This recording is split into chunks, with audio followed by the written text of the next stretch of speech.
Mr. Vendetta, welcome to the show. That's right. It's good to be back. Yes, welcome back. Welcome back. Jake, welcome back to the show. As always. Yes, welcome back. MCG in the room, we don't fake the climb. Every chalk got a scar, every lesson got steel. I'm not here to pose, I'm here to dig. Pull the truth from the noise, make the signal big. We take the call, then we take the risk. Cold hard facts with the pressure and the twist. No costume, no gloss, just the work in the frame. MCG in the feed, and the market know the name. Run it up.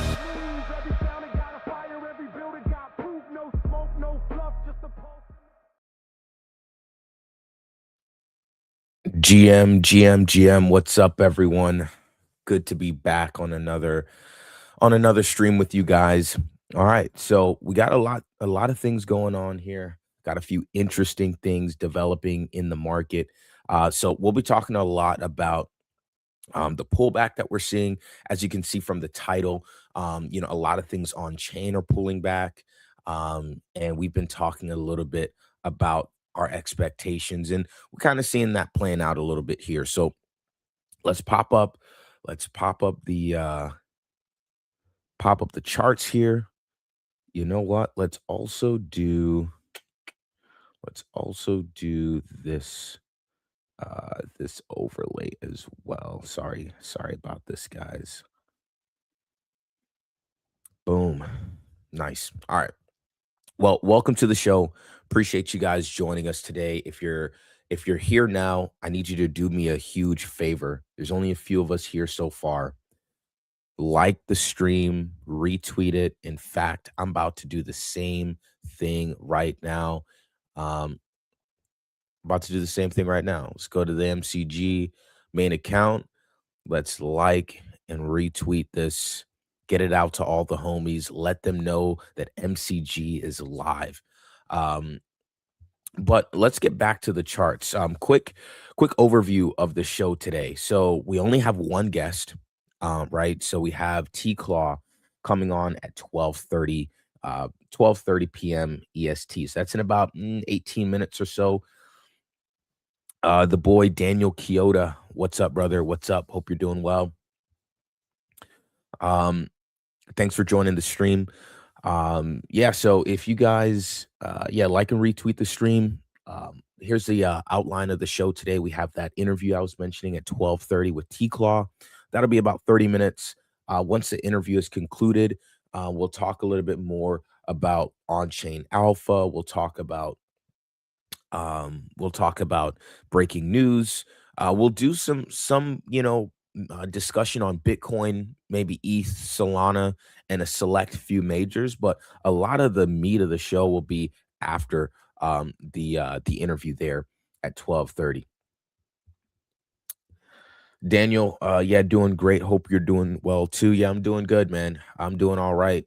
Day by day, bro. Day by day. Alrighty. So let's lock in here. So Bitcoin right now, pulling back slightly, very, very slightly, not much. What we can see, though, we're in the same position that we've been talking about for the last few streams.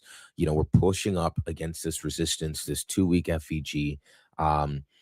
And there has been, a few kind of key developments around the Bitcoin price action. So I wanted to share that with you guys here today.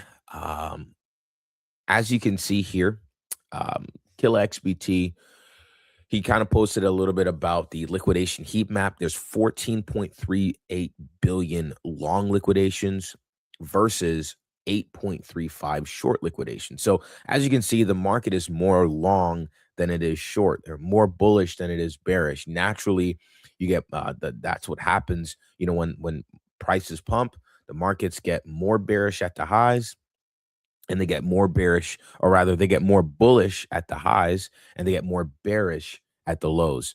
Market's always offside, right? Or at least the majority of people are always offside. So just one thing there to pay attention to on Bitcoin. A reason for the pullback, though, is probably because of inflation. So we actually saw the Kobisi letter kind of come out with some news around the CPI. Let me actually blow this up so you guys can see it a little better. There you go. The Kobisi letter mentions breaking news. April CPI inflation rises to 3.8%, its highest level since May 2023. Core CPI inflation also rose to 2.8%, above expectations of 2.7%. We are now experiencing post-pandemic inflation levels amid surging oil prices. Odds of Fed rate hikes are surging. So something to keep in mind here, guys. That's the reason for the pullback. A lot of people are now expecting the Fed to hike rates. That's bearish for price action. So consequently, a lot of people are getting scared. A lot of people are worried that this rate hike here, could end up negatively impacting the market. We also even see on Poly Market, the odds of a rate hike on Poly Market are also going up, right? So they're up now to 31% after the CPI news came out here this morning. So that's also something else to pay attention to. The Poly Market odds are something that I take as more signal than noise. So when I see a lot of the market is positioning on one side, if it's just on price action Poly Market, if it's on just on price action markets, I don't really take that as much signal. But if it's on, things like macro stuff, like there's people out there that know way more than me when it comes to these like macro metrics that we pay attention to. So yeah, that's something that I'm paying close attention to. Yo, Pamadiji, what up? Yo, Pamadiji, by the way, we're gonna run up that Discord. So guys, I don't know if every one of you guys were here on Friday, but Pamadiji actually was like, yo, we should start up a Discord. So I'm actually gonna be working on that. I'm gonna start up a Discord soon. I know Daddy Duster. I don't know if you're here, Daddy Duster, but he mentioned last on Friday's stream that he'd be down to be like like a mod. Pamadiji, if you'd like to be a mod, I think you said you were down too. Like that would be a huge help.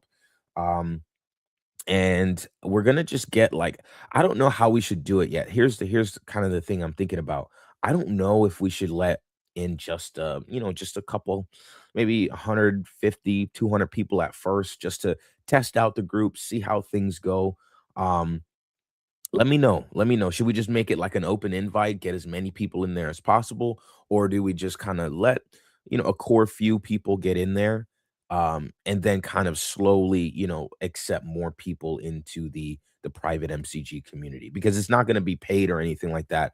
But I don't feel like it should be like just letting everyone in all at once. I feel like that might make the group a little too noisy. I don't know if anyone here has ever started a Telegram group, but when you just let 50, 100 people in, it tends to be a lot of noise, and the alpha just kind of gets lost in all the chatter. So you guys let me know how you think we should do it.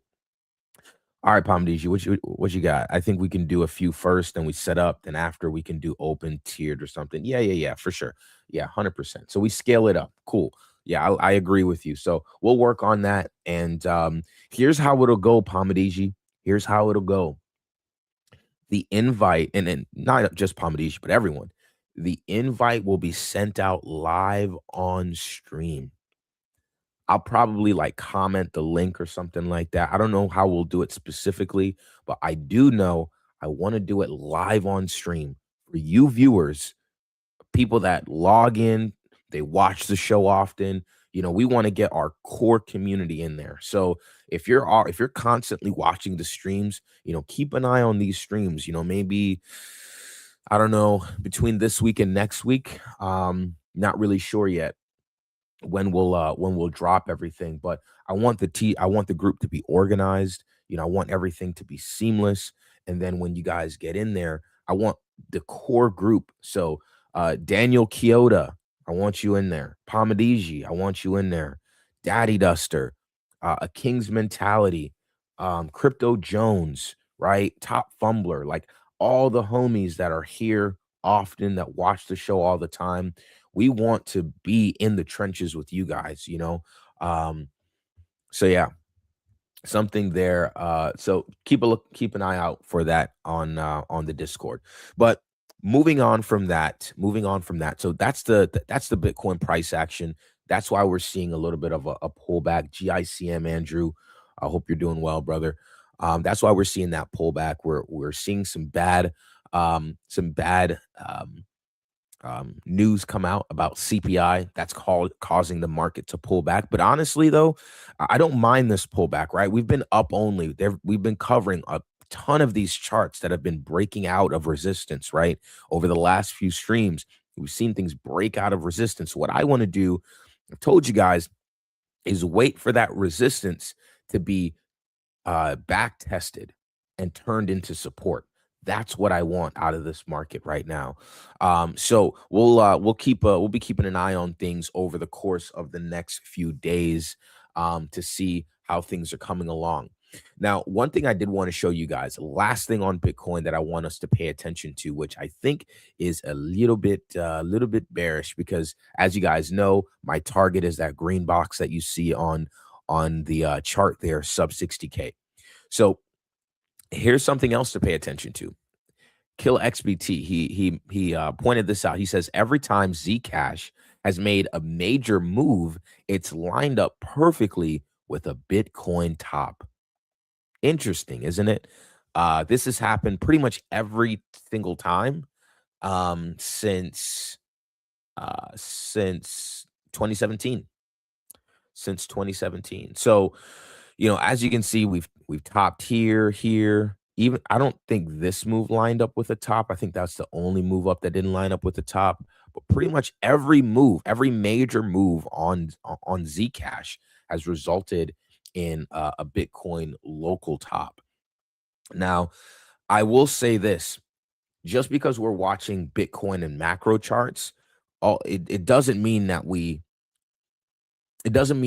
don't trade at all on chain, right? Like there's this difference between majors and macro and the top three and on chain, because as we've seen, if we go back to the Bitcoin chart for the last couple of weeks, as you can see, Bitcoin has been in around 80K for the last like 3 or 4 weeks, right? So Bitcoin has been flat while on chain has just been ripping. So I say all of that to say, if we're in an area of resistance, we see on chain doing well. Just because Bitcoin is heading into resistance, it's going to take a while for this to pull back, right? Like we're on the 2-week. If we look on the weekly, we haven't seen much. It's been hovering. Price has been hovering around 80K for about 2 weeks now, and it might take a couple more weeks to see a full-on reversal down back into lower levels. So we don't know how long it's going to take Bitcoin to make these moves. But while we wait, we just play on chain, and we take a look at what setups are presenting themselves. So let's see how things play out. And let's continue to watch on-chain volumes, on-chain flows, because right now I see base is the charts on base are pretty strong. I see the charts on Solana, they're pulling back and they're getting to like attractive entries. So let's pay attention and separate macro and majors from on-chain. So that's Bitcoin. What up? Dang, What's up, dude? homie? It's been a long time since I've had my face on this camera here, so I'm gonna be a little rusty. What's up, bro? Chilling, bro. Low key, it's been a long time since we've streamed together. I feel like. I know, dude. But I'm hyped. The market's finally popping off. I have like a long running list of stuff I need to like research, and I'm probably gonna do it on stream. But yeah, how we doing? Bet. Cool. So I guess I'll just finish up. Like, I don't have much to say on the rest. We'll just kind of finish up that quick, do the interview, and then we can run how much ever stuff you want. I got stuff too that we can go through. Sweet. Let me you keep going. I'm gonna send links out here. Bet. Chat. So we have T-Claw coming on in 5 minutes. So let's just run through some of the majors here and let's see what we got. So we got ETH like I told you guys, let's look at this on a lower time frame real quick, because this almost looks like it wants to be like a breakout retest, but very not very convincing. But same thing here on ETH, coming up into a major area of resistance, not really doing too much. I think ETH has its day here. Definitely still bullish on it. Has the narrative, and it has a lot of tailwinds running for it, but still need to wait for it to break through this 2-week fair value gap. So basically, just like Bitcoin for several weeks, it's been around the same price, hovering around $2,300. Solana. We talked about Solana yesterday, and some interesting price action taking place here on Solana. Low key seeing a SFP form. So yesterday we talked about the breakout of this green line here, or maybe we should make it. Yeah, let's just keep it green. So this green line here, we see that Sol has kind of broken out. And if we look at the daily, that's even more. It's even more apparent there. So we see it respecting this trend line, and then finally it breaks out. It breaks above this key range that we've been in for several months now. And I marked out the swing high and the swing low, which pretty much acts as our current range. And looks like so far on the 3-day and the 2-day, the daily already printed in SFP, but on the 3-day we're about like 7 hours until this closes.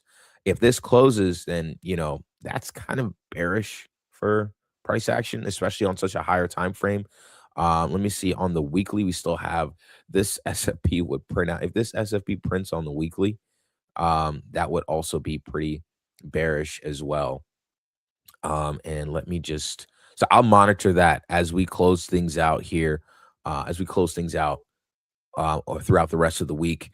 I'll keep an eye out on Solana. But even if this does signal like short-term pullback, like the rest of the market is pulling back, I still think Solana continues to outperform, because Solana looks really, really strong here. So what I'd like to see is, we'd made this low, we've made a higher low, right? We made this initial high. We've now made a higher high. So what I'd like to see is the same thing that we've been talking about every other chart. We've broken out of a key area of resistance, that red line that you see. So I'd like for that to be back tested and turned into support, and potentially we see a higher low formed in that area. And, potentially we look for long setups here, right? But that's essentially the trend change that we're seeing right now with Solana, because it went from down only price action, right? We made that high, then it's a lower high, then it's a lower high, and then it's a lower high. So now this is the first time we're kind of testing some of those highs, and this is the first signs of a trend change that we're seeing here with Solana. And I dare say that, of all of the other majors like Bitcoin, out of the top 3, this one has the most obvious trend change to me on a higher time frame. Because if we look at Bitcoin on the daily, it's really just trended up. It hasn't really like made a higher low yet, so we haven't seen that pullback on it. And then same thing with ETH. It's just really been going sideways as it's pressed up against this area of resistance here. You see this area of resistance, we've really respected that quite a bit. So we don't really know what's we still have to see some price action develop on ETH and Bitcoin. So Solana making a low, making a higher low, and then testing the high. Hopefully we make another higher low, and then we can really reach for that target that we talked about yesterday, being 115. And so that's the overall look on Solana. Really love the way that looks. And of course, we talked about that yesterday, how it would be pretty bullish for on-chain. One last thing I wanted to check on Solana as well. Let's see, 115 rests within this fair value gap. So I want to keep an eye on this. I want to keep an eye on this as well. So this is a 1 week. This is a 1 week fair value gap. So let's just keep an eye on that. And I'll just keep that one on the weekly. All right, cool. Let's see here. So that's Solana. I'm most bullish on Solana out of every one of the top three. So that's kind of overall macro where we are in the stream of time with markets. We have our first interview coming up here at 12:30 with T-Claw. Dom, what do you think? Maybe we just kind of give the audience a little context with the chart, and then we bring the team up. Let's do it. We got Santa in the weight room, so you can pull up the chart there. They just launched, I think, pretty recently. Chart looks good. It does look like there might be some bundles, so we'll have to ask about that with San. And we're excited to get into it and just get a full breakdown here. But yeah, I mean, 4 million market cap, doing pretty well. Yeah, 4 million market cap, kind of like, rally straight out the gate. So yeah, could be some sort of that kind of action going on there. Yeah, I mean, not really much to say. There hasn't really been a lot of like movement, not a lot of volume on this chart. So, but just to give you guys some context, you guys know we do that all the time. So let's go ahead and get started with the interview. Let's bring up the T-Claw team. San, welcome. Thanks very much, guys. GM, good to be here. GM, thanks for joining us. You guys just launched, and I think a lot of people are curious to know what you're building. So we're excited to get into it today. I guess we'll just jump right into it. Where we typically start is your background, getting to know you a little bit, and then we'll just jump from there into the product. Sounds good. Well, yeah, I'm in crypto for about a decade. Started out my career in mechanical engineering, and then got pulled into blockchain at those times where ETH really pushed through the levels, and then the ICO hype came around. So I entered very enthusiastically based on some friends aping in the chart and making some returns. And then the technologies picked up on me, and I got fascinated about the opportunity which just came around with smart contracts and all the abilities which were untapped at that point. So we experimented around, like side chains and oracles already in 2017, and got a lot of experience around like what is possible with the technology, and what are maybe the more difficult things around adoption and friction points using in everyday use cases. And yeah, so it evolved like through the cycles. We've been following the narratives, and yeah, like after kind of joining like a partner on a venture studio gig for a couple of years, I decided to go back full in on Web3, and actually explore the opportunity in Solana, in the low cap market. Last year, basically, we built a lot of infra around trenching and giving people an opportunity to step back from the screen at one point while not losing their edge. So we managed to pull together a lot of infrastructure around alpha signals, alpha calls in the space, building an intelligence layer, how to score those calls out to reduce the noise, and then also automating the exit strategy and bringing kind of intelligence into the risk management. And that went great. Like we built a lot of value, I think, in the community, up to the moment where OpenClaw came around, and this gave us the next push. Like it was this kind of killer feature moment in the team where we realized to ultimately reduce the noise and take autonomous smart decisions, we need this agentic level on the signal stream. And now we wrapped basically our whole infrastructure onto OpenClaw and built a open source protocol for builders in Solana to contribute to agentic trades, extensions, skills. We ourselves built like a flagship agent, which is trading autonomously on Solana.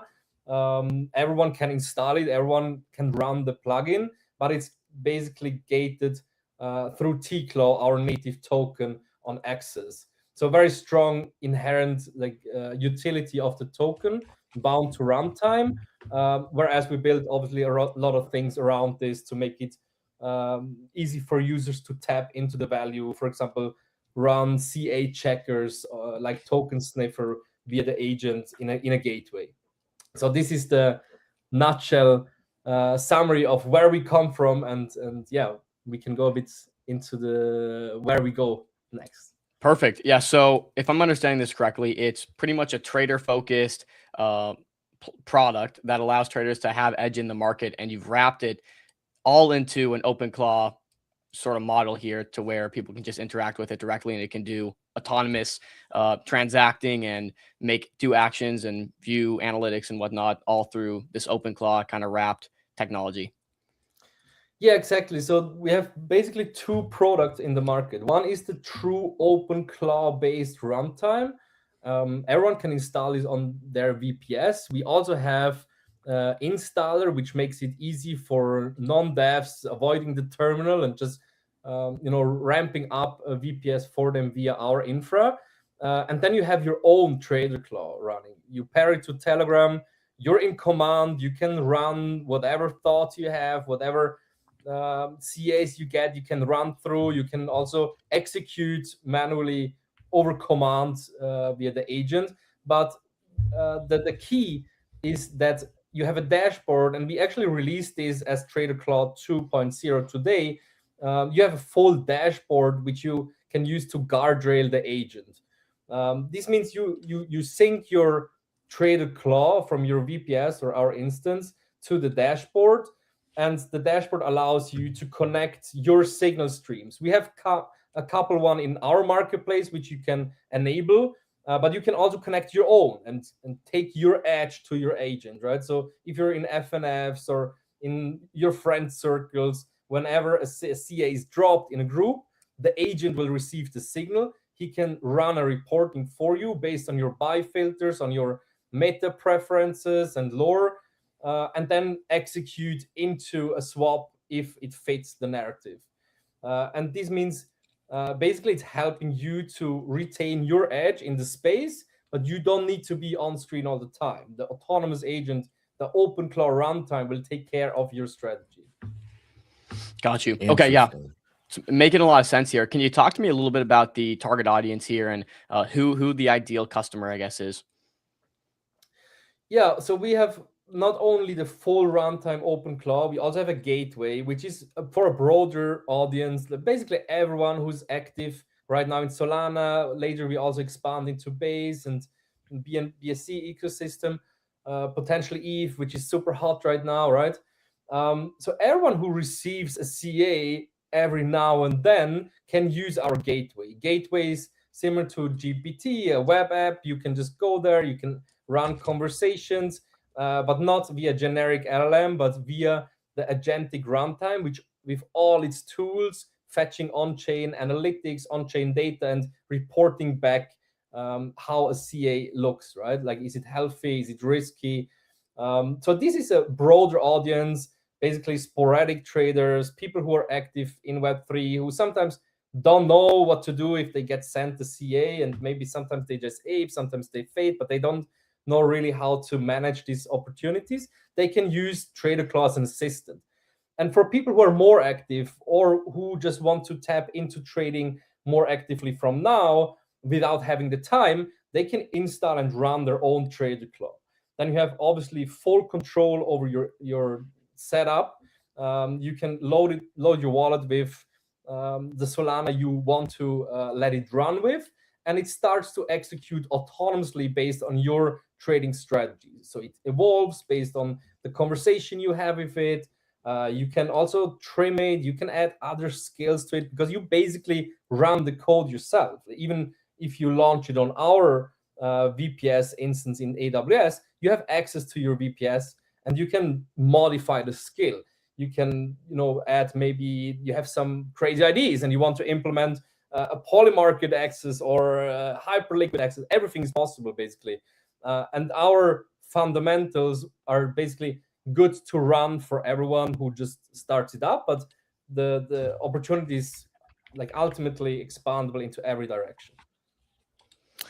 So let me ask you this. I've seen myself and Dom, we've seen many kind of these like AI trading products where, it's AI trading for you essentially. What makes you different than all of the other products that have come out before you? Yeah, it's a very interesting question to go in. So obviously, like most of the narrative has been played out on agentic trading prior to OpenClaw, right? So it was last 12 months, maybe a lot of things came out. They were riding this buzzword AI trading, but ultimately it was more or less machine learning algorithms, maybe sometimes not even, and just LARPy products which suggested to you to be smart, but weren't appropriately set up with certain learning loops and memory and ability to reason. Whereas OpenClaw introduced like this year, right? Like OpenClaw came to the market and became very popular. It introduced exactly those traits for AI to be evolving alongside you, to learn of the mistakes it did in the past, to react on certain patterns and run, loops of recognition which weren't there before. And our setup is completely based on this approach. So if you run a trader claw, you're gonna see how it evolves alongside your command, and it can be fed with a lot of different inputs, and it's has this surprisingly sophisticated interpretation of the data it collects and how it handles the opportunity in the market. Got it. And when it comes to the token itself, what does the token represent? Is it, are these services like token gated, or what does the token kind of give users access to? Yeah, exactly. So T-Claw, we launched it recently, is the access utility to the protocol. Now, in the beginning, the major utility is to run TraderClaw yourself. You need to unlock access to the infrastructure of the protocol. So your agent has the ability to execute all the data requests, the queries, but also the swaps and the risk management on the server side. So if you hold T-Claw, you have unlimited runtime. And then on the gateway, or let's stick to the TraderClaw itself. If you want, or if you don't have 100K T-Claw, you basically need to acquire runtime. You can also purchase it with the token at a discount or with Sol. So this is a core utility. And then we have other products which also are gated with the token, or who unlock opportunity having tokens. For example, the gateway, which is the mainstream entry product.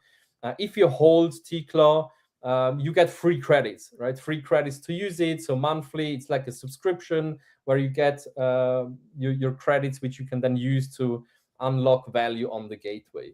So these are like examples of how the utility will unfold. In the future, there's much more coming.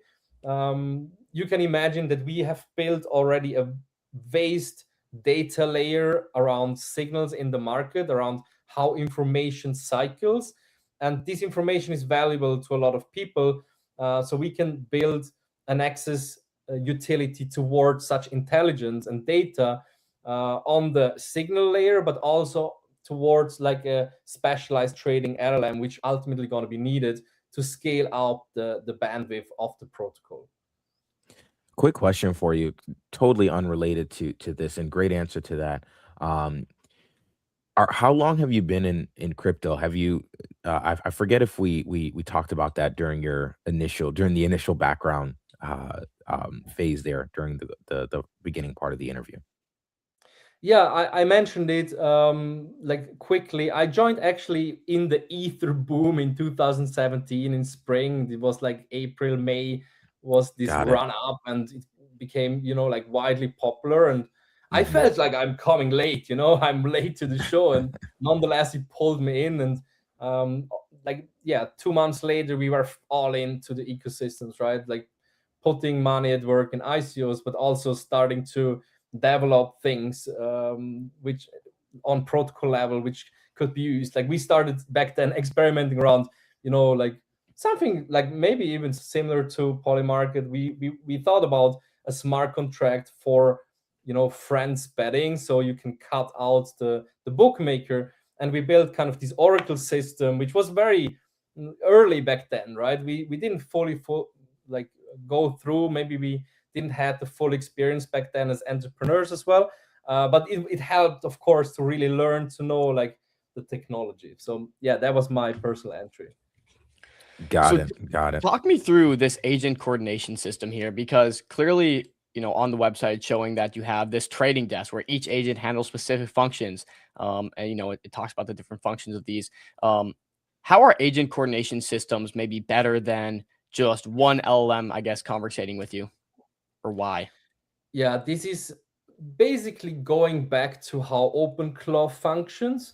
You can imagine that, or even LLM, how they function, and context, right? So how context handling is done in LLMs. OpenClaw obviously bases its whole reasoning aspect on LLMs, and it requires context to understand like what happened in the past and how should I act now. And if you now put a lot of different tools into one reasoning loop and one cycle, it is very quickly overloading the LLM sharpness. So the answers are not maybe as precise or as guardrailed as you wish to be.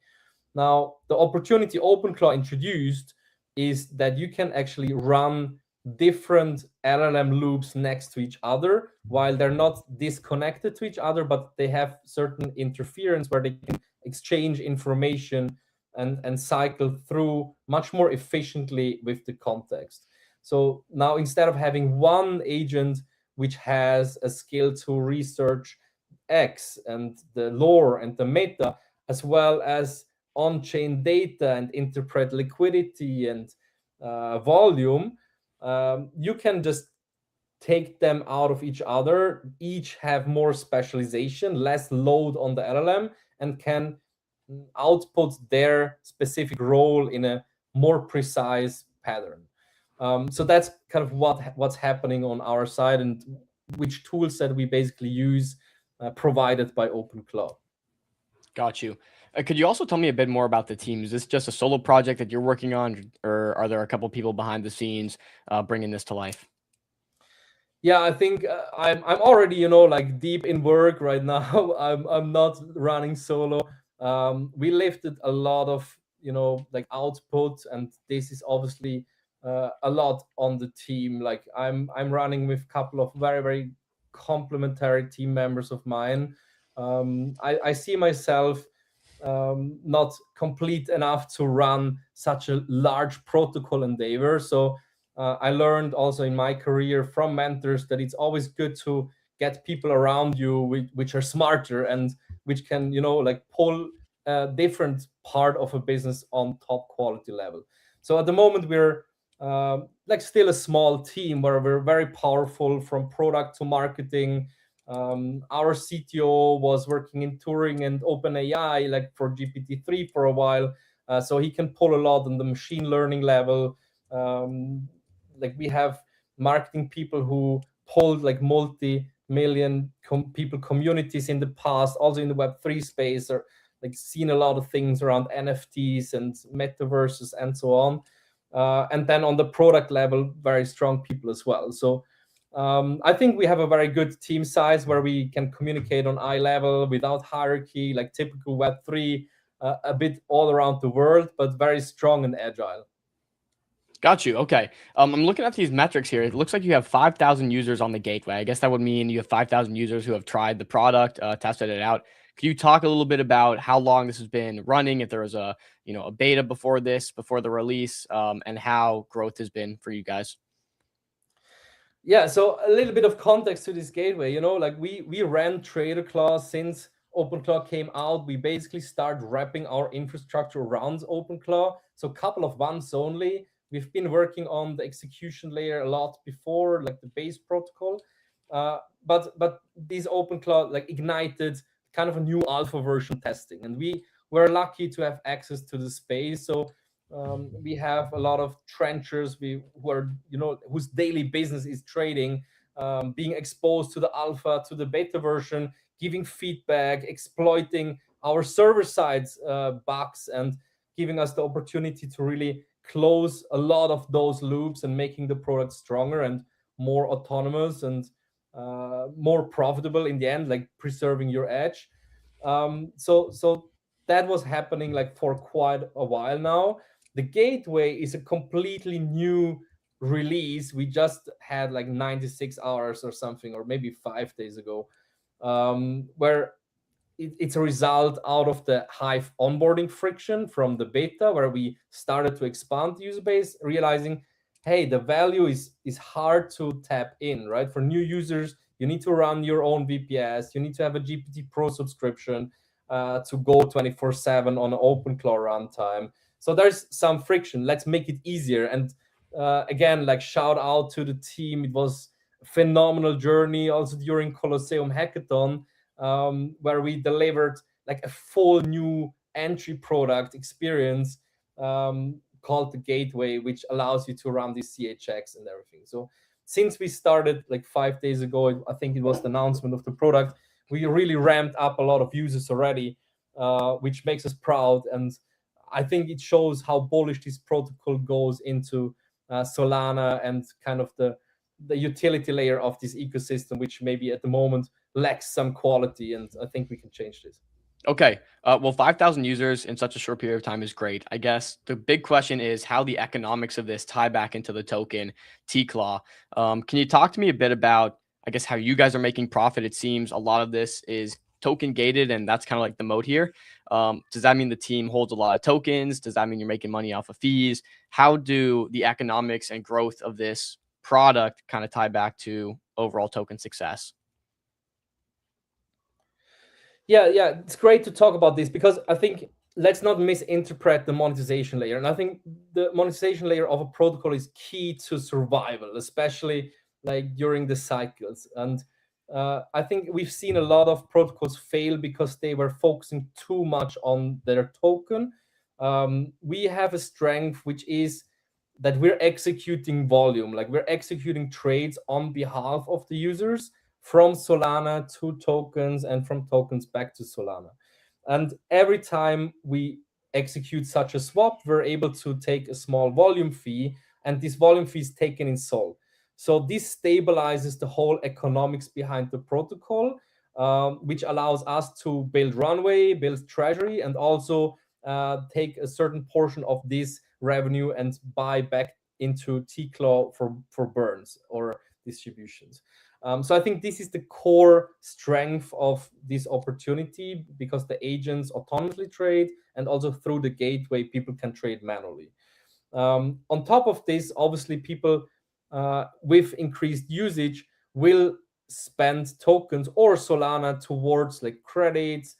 We have a full degen zone with meme generator and games, and like even our native comic dropping soon, where people can also find opportunities to bring back value to the protocol, which we can then bring back and circle back to the token itself. So there's multiple levels I think we can use to appropriately strengthen the token in the long term, whereas we have the opportunity to run the company and the protocol to grow it without extracting funds from the chart. To make a swap on Trader Claw, do I need to hold T-Claw tokens to do this? No, this is not required. Obviously, we prefer if you're a holder, and we suggest to everyone to get a small bag. I think holding like 10,000 tokens itself like gives you a key advantage on the gateway, that you just collect monthly credits which you can use, right? If you ever want to run a Trader Claw your own, which I believe a lot of people want, you should probably buy now, because 100,000 tokens will cost more and more. But you can always buy runtime with Sol. You can always buy credits with other currencies. Making it accessible is something which is deep in our heart, because we don't want to like restrict people from the value. But obviously, like in the end, everything kind of cycles back to the token layer as well. Okay, got you. And can you tell me a little bit about how much the team holds in terms of supplies? As mentioned at the start of the show, I look at this chart and it definitely reminds me kind of those ETH days where you had a lot of supply kind of bundle and bought in the start, low volume, and here and there capital injected into the chart. Can you tell me a little bit about how the launch went, how much supply the team holds, just all that stuff? Yeah, obviously, I'm not sure how deep you are in the trenches of Solana, but probably you saw a lot as well. And I think the space is very, like like rigid. Like there is no mercy for anyone in the space, especially in Right. Solana. Everything moves so fast. So going out with a long-term token utility vision without control, I believe, is not a good idea. So we obviously worked with very good teams together to understand how to control without being unfair. So we launched via Pump Fund in a fair way, but obviously we made sure that we are not, like going up and down like a Burj Khalifa chart and just like staying flat like a meme coin. And so what does that mean in terms of like holdings for the team? How much do you guys hold? Yeah, I think the concrete numbers I would need to consult myself. Like we're very early stage, so I prefer not to go into the details of the supply numbers at the moment. But I think it's suffice to understand that we can work very well with partners and go in a future where we can make sure that our believers, our early holders, don't run into a bad situation. I think why this question is relevant is because if you guys hold 50% of supply and it's in an unknown wallet, people are naturally going to be, I guess, nervous that at some point you guys could just dump on them. Should we expect any locks of this supply in the future, or just more clarity in general? Yeah, possibly. I think, at this level where we're very, very early, for us, there is no incentive to, go down. There's not much room to go down. Like for us, like the vision is big. I think T-Claw can grow to be a category leader in this very young sector or vertical. So for us, it's just the beginning. We foresee this as a very, very good floor to buy in. Like us as a team, we have long-term plans. Like obviously, we're gonna see how supply control will evolve and what partners we gonna like bring to the game. Also, if you look more into future with certain listings, potentially you need high liquidity pools. So I think at the moment there's no fear of losing out, because the motivation behind this play is not to dump now on community and throw away like 18 months of work, but to really grow together with the foundation, together with Solana, where we have very good access to super teams, where we collaborate in the future around hackathons. We built a whole builder layer in the ecosystem. So there is too much at stake for us as a team to actually play around and like extract a couple of $10,000 for a short gig. Got you. Okay, well, I'm not going to keep hounding you on the token, but talk to me a bit about go to market. Obviously, if this product is a smashing success, we'd want that to represent in the token going up. So, how are you guys planning on taking this to the market and really getting it in the hands of the right people who are going to be power users and drive a lot of volume through the platform? Yeah, so we're already having very, very good access to the trenches, to traders who run this as their daily business, and we involve them very closely to Trader Claw evolution and how we evolve the product. We have a lot of feedback on what features are relevant during the bear market for like and risk management of charts, buying your time off screens. We have a lot of feedback towards and visions towards autonomous trading where we can evolve.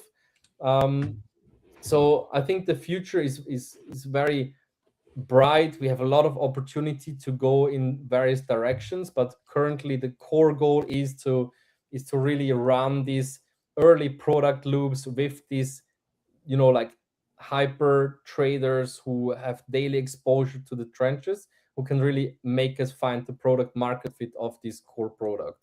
Now, go to market wise, we're already within the go-to-market, right? So we launched a token. We have a lot of more attention coming in. I think especially today with Trader Cloud 2 released and this huge giveaway that everyone who retweets and engages in the last post has actually the chance to win access, full access to a loaded Trader Cloud with 5 Solana in the wallet to really experience what it means to hold one and run one. So we're gonna launch a lot of these activation campaigns, like via vouchers or for the gateway together with partners and KOLs, but also in our community with certain challenges and leaderboards, to see what people are capable to do with their agents. Okay, well, we'll be paying attention, Sam. We appreciate you coming on. I think, I'm excited to see a product like this get truly integrated into a trader's workflow and tech stack. I don't think a lot of traders are utilizing AI to its fullest potential and the analysis that it can give. And I think we do need a good product like this. I think it's a difficult market right now when people aren't really super actively trading to evangelize a product like this. So best of luck to you. I'll be paying attention, and hopefully you can grow this thing into a unicorn. Yeah, we hope so too. And I think something remarkable looking back into the past cycles is that the big players, the players who are now like dominating their vertical, they usually got launched in a time where the market was difficult, because there you get the right friction, you get the right headwind, and you really need to deliver something which is useful for the people. It's not just the bull run hype where you collect some millions of funding and then you run for 2 years flying first class, right? So we need to preserve runway. We need to be smart. We need to listen to the users and actually find product market fit. That's the only way out. And I think that's a critical advantage and a reason to be extra bullish on T-Claw, because we don't have a choice, right? We need to deliver value. There you go. We'll keep eyes on it. We appreciate you coming on and sharing the vision here. Appreciate you guys. Thanks very much. And try Trader Claw. All right, there you go. Will do. Thanks. Peace. Thanks for your time. All righty, there was Trader Claw. We had them on. The chart is doing well. I think it got to 5 million market cap, which is pretty impressive in this market. Chill. Any thoughts? Any takeaways? Okay. So in my time, I mean, you guys know this. I've been trading in these markets since 2021. And I've seen many products, many like trader AI products come out. One that has stuck out to me was Spawn, because the barrier between creating an agent to the barrier between creating an agent and actually executing trades on chain and making gains was very, very low. That barrier was very low. I would like to see what that barrier is with T-Claw. From the way he was explaining it, seems to be a little bit more technical in terms of the setup, because you can essentially like code and you can edit the agent in all these different ways. You can do the same thing with Spawn, but Spawn is more like they wrap that code up in certain settings to make it easy for the user to understand. So I'm not really sure. I got to take a look at T-Claw to see how it is. I would love to test the product. I am a fan of using AI in your workflow as a trader. I think AI agents can manage and keep up with the market way more than human traders can. So obviously there's some sort of product market fit there. I think for me, my approach to this one is like I'm keeping the business and the token a little bit, like I'm viewing those things a little bit separately, which I mean, that's how I've been viewing a lot of like, utility tokens. Like, Game said it when he tweeted out good product, bad token, right? Like, not saying that this is the case with T-Claw, but it's just like there's a way to view the product and then there's a way to view the token. And I think, we saw it in, In the ICM days, there are, you know, so many good products, billion-dollar market, great underlying fundamentals, but the token just did not, for some reason, attach to that. Not sure if it'll be the same thing with T-Claw, but that's how I'm viewing it. I'd be more so a user of the product than like a holder, buyer, trader of the token type of thing. That's kind of how like I'd approach this one. And then two, you know, I would like to know, like, you know, how much like it's the reason why I'm not a buyer trader of the token. How much supply does the team hold?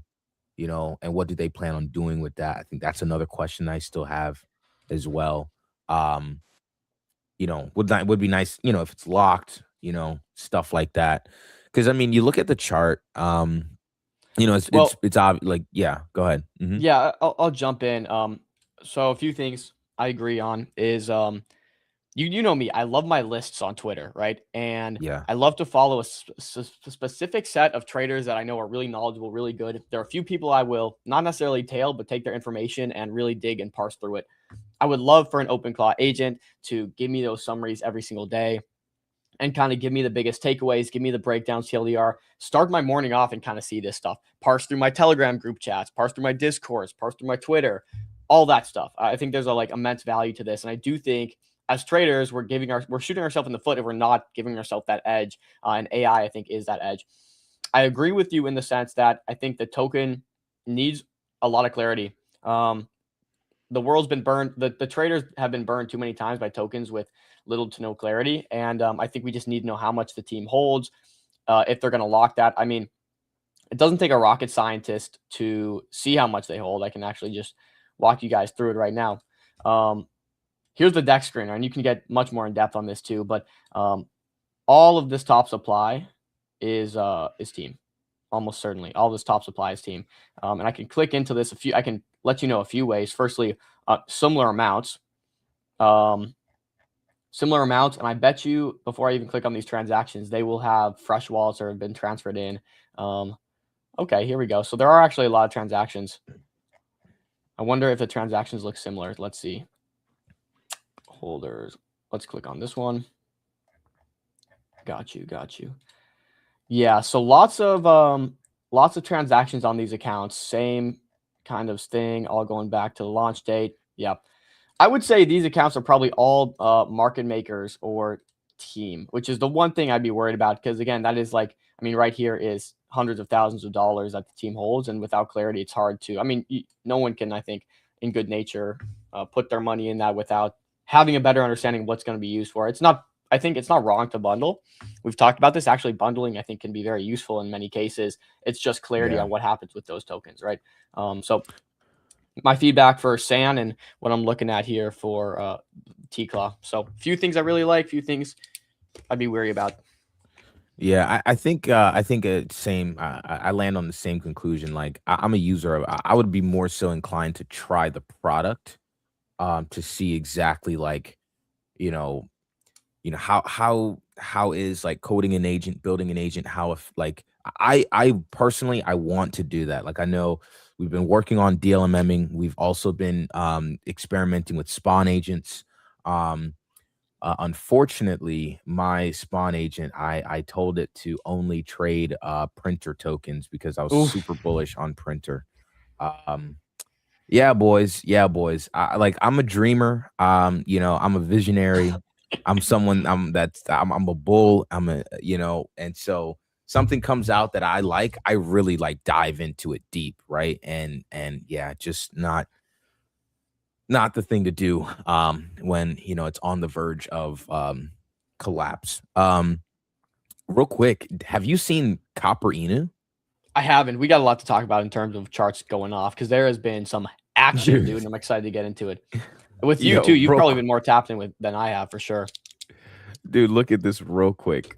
Oh my! And Jones, to answer your question, maybe when we had the conversation with Spawn, I mentioned I would set up an agent. I just never got around to it. We've been super busy, so my agent hasn't performed at all. Which so it's been flat, I guess, is your answer.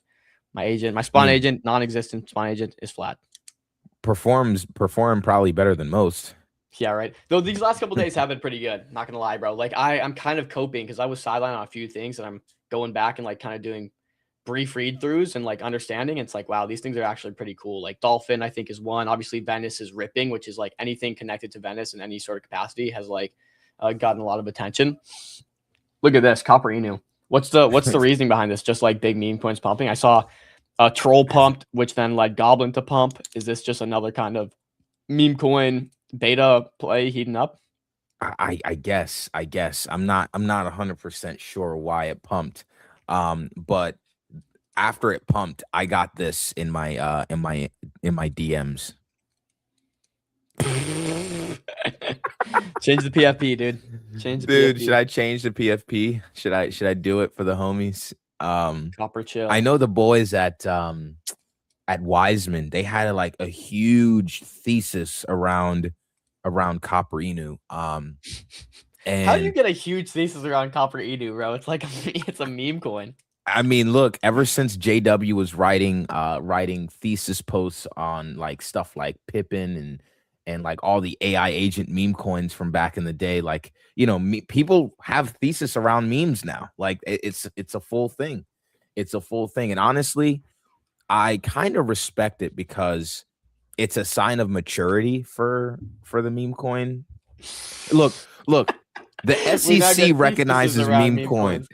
The SEC recognizes meme coins as an asset class. So, you know, at the end of the day, like, you know, people have thesis on assets all the time. And if this is recognized as an asset, you know, I think it'll get more efficient and, you know, it'll just get more mature over time. But yeah, I just wanted to show that because holy moly, this went from 1.5 to like 8 mil in like the last couple of days. And I didn't like the majority of that candle just happened while we were on stream. I was like, holy crap, we gotta show that. A couple things that happened. Yeah. Wait, before we jump into it, bro, can I show the tech I got in Miami, bro? Because Super Team hooked it up, bro. I got the Super Team notebook. You guys know me and my notebook. I got the Super Team notebook. Looking good. Hold on. Let me remove this and put you full screen. Yeah, there we go. Yeah. Nothing in here yet, but got the Super Team notebook. Nice tack. Oh, of course. The Solana Miami tack right there. Let's go. The drip. Let's go. And of course, you know, to go with my notebook, I got the pens going hard, bro. Super Team pens. So we're lit. Just thought I gotta share that, man. Shout out to the Super Team squad for hooking it up.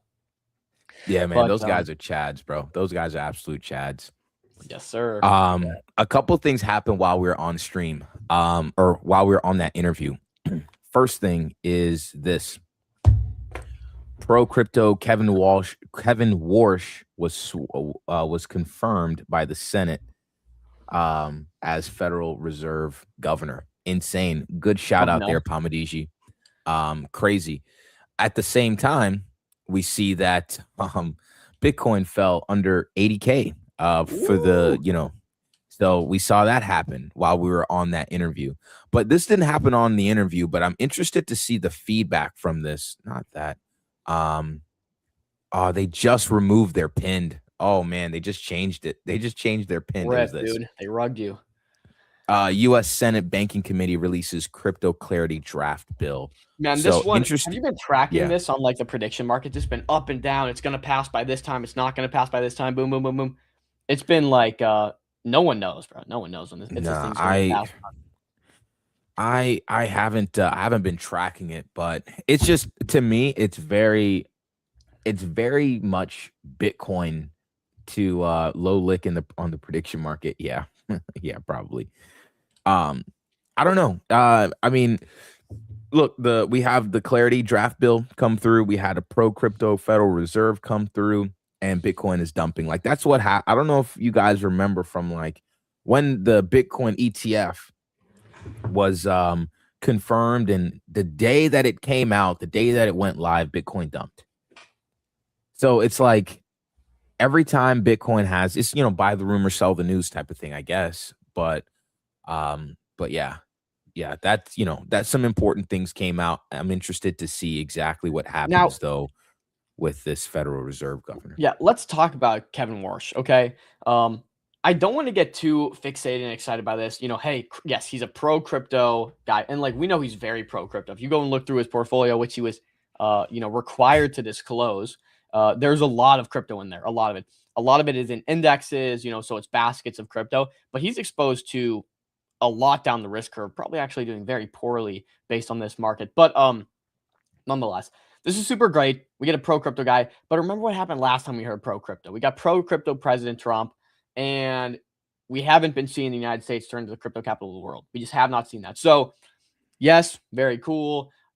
One of us, but let's not get too excited. Let's wait for some stuff to start happening. Let's start to see more crypto adoption happening, more legislation kind of coming in our favor. Before we go full Kevin worshipful. I don't know enough about this guy to say if he's going to be great or not, but it is steps in the right direction, but we need to see action, I think, before I'm completely pilled on this, because we've been fed this. We've been fed the Kool-Aid before, okay? We've drank it before. Pro crypto president, Bitcoin's going to 1,000,000 jillion. Didn't happen. Just execute caution here. Execute caution. Yo, Crypto G369. Yo, by the way, welcome to the stream. First off, appreciate you coming back. Secondly, that Discord that we were talking about last Friday, bro. I mentioned it earlier in the stream with some of the other bros, but you're one of the ones that we're talking about that with on Friday. So I just want to let you know that's coming down the pike. We'll see what happens, but Dom, the homies have said, the chat has spoken. They said let's scale it up. Let's start small. Yeah. Little group, see how it goes, get the mods in place, get the flow down, and then we scale it up, a little bit at a time. Maybe I'll give a little bit more of teaser. I'm not sure how much he gave, but Chill's going to take a little control of this thing. And I think we got some pretty cool stuff planned for really private, high IQ group that we're going to put together. Maybe we open it up to the public down the road. Maybe we had tools and have an in-house dev to build up cool products for it. I'm not going to get too much into it, but I think we got a good baseline of what's going to go on. So Chill's going to take this thing and make it sick. So just lock in. Yeah. We're gonna try to make something cool here. Yeah, just let us cook, chat. Just let us cook, and we'll come up with some good stuff for you guys. We already have some good things in the works, and I'm not a fan of paid Discords, right? Paid groups. So this will be a private MCG core audience like we were talking about, but it's not going to be paid. It's going to be completely free, but it will be limited. I want you guys, the core audience, the people that are here all the time, right? Like the Palmadijis, the Crypto Jones, right? Rambo, if you want to get in, you're in. Boom, you're in. Look, we see it. We see the people that show up every day. We're gonna take care of y'all. Don't worry. Yeah, literally. Look, we're gonna make it real cool. If there's a project and you want to talk directly to a founder, maybe we get the founder in there to talk to you guys. We have these relationships at this point where you can make a very highly dense, curated group, I think. And if you guys want someone on the show, you request it to us. We're inclined to make sure to provide that for you. So we're gonna make it real cool, but not gonna give away too much. Chill's gonna be gone for the next week, but when he gets back, he's heads down. That's his thing. So we're excited. Don't worry, guys. We're gonna cook on that. We're gonna cook. And last thing I'll say on it is I do feel like it's a good way for us to get you guys involved on who comes in the show, right? You guys see a project that you want on the show. Maybe there'll be some cool ways to vote on who gets put on and all that good stuff. So don't even worry about it. We'll figure that all out. But yeah, jumping back into it here. We actually have some other, I don't know how you want to start this. Maybe we start with some breaking news. We already did macro out the way. So maybe we do breaking news and then we dive into I know you had some research. I had some stuff. Maybe you can start after the breaking news. Yeah, sure. I'll just go through kind of what I'm looking at here. First and foremost, I'll just pop this up. Bags Hackathon finally came to a conclusion, I guess. Dude. Literally, we had the same thing. We had the same thing pulled up. Great minds, dude. Great minds. Great minds, yeah. Okay, well, here, you can pull that up because that's a little more controversy. It's a little more fun to talk about. Pull that up. Because this is CMEM who feels slated by the Bags team. Let's talk Bags App. They promised $4 million in their hackathon. 1,444 projects applied across AI agents, social finance, prediction markets, privacy, and more. They posted about stacks of Mac Minis going out to 100 winners. Big launch energy. Today, the Bags app announced winners, 5 names, 50K each, $250,000 of the $4 million promised. All five are projects Bags app already promotes on their official accounts daily. The first cohort framing is the tell. They're hedging in case they need to quietly never name a second one. No Mac Mini shipped, no other winners. The announcement only happened after the silent results get loud enough that people started asking publicly. The hackathon itself was reactive.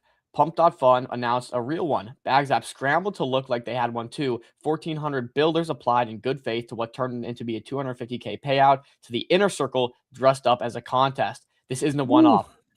Now he's throwing it. Jeez. Months ago, Bags app offered a $30K grant with a 3-month exclusivity contract. The terms let them terminate with 15 days notice and owe nothing. Zero promotional commitment from the side. Pure lockup for projects they wanted to feature. I never signed. Nobody did. The whole grant program quietly reevaluated after pushback. During these months, I set a bug report, product feedback, ideas, so long calls. So did other builders trying to engage in good faith. Got ignored by the Bags team. Then features from the conversation started showing up in their product, shipped as their own. Wait, what's this? Then features from these conversations started showing up in their product, shipped as their own. Jeez. Okay, so a few things here. A few things allegedly being thrown out by the Claude Mem team. Number one is they couldn't contact the team, couldn't get in touch with them. We know this. We know this has been an issue in the past. Okay, we saw the whole GSD thing. Number two, when they did get in contact and suggested things, Bags app took these suggestions and implemented them a few days, weeks, or months down the road without any credit and framed them as their own. Okay. Thirdly, this hackathon is being claimed by the CMM team that it was simply a defensive mechanism against PumpFun. PumpFun does a big hackathon. Bags has to match it. Bags matched it. They didn't actually have a plan in place, and they kind of scrambled and then gave all the insiders who they already promote and have done like a lot for the Bags platform the winnings from this, right? Just further aligning that inner circle is kind of what's going on, what's being said here. We'll tie this off with them. The pattern takes from builders, ignores builders, run a reactive hackathon to keep up with the competitor, pay your friends, post Mac Mini photos that never shipped. 1,400 of you applied. You deserve an accounting. Where's the other 3.75 million? Where are the Mac Minis? Where are the other 95 winners? Bags name every winner, show the shipments, publish the judging criteria, or admit this was what this actually was. Oof. Can't Thoughts, I takeaways? can't say he's fully wrong about everything. I can't. Yeah, I don't know, man. I don't know. The Bags. So Bags as a launch pad has been extremely hated by CT, and probably not for all bad reasons, right? Like, I mean, you just the way things have played out with Bags, and in terms of how in terms of the the claim fee bros have made a bad name for the Bags app ecosystem. And unfortunately, the actions of the team here are kind of, the market is looking like, okay, not only are your traders annoying, and they just pretty much attack anyone in the comments to claim fees, and then drill them whenever they don't want to do anything else. Not only are the traders bad, but now the team is looking like they're not making the best of decisions all the time. So it's just a rough look overall, unfortunately. That's my honest take. Yeah, dude. I want a utility platform. I want a proper utility platform to shine. That's all we want. That's all we want. It's not that hard to ask. It's not that hard to ask. You know what? I don't know if Rambo, I don't know if you're still here, but me and Rambo, we were talking about this. I don't know if you guys know this, but me and Rambo, we actually first met during the AI agent season in 2024. And if you remember, Rambo was like super bullish on Bully. And like he was trading, he did really great during the AI agent season, like many of us did. and Bully did exceptionally well.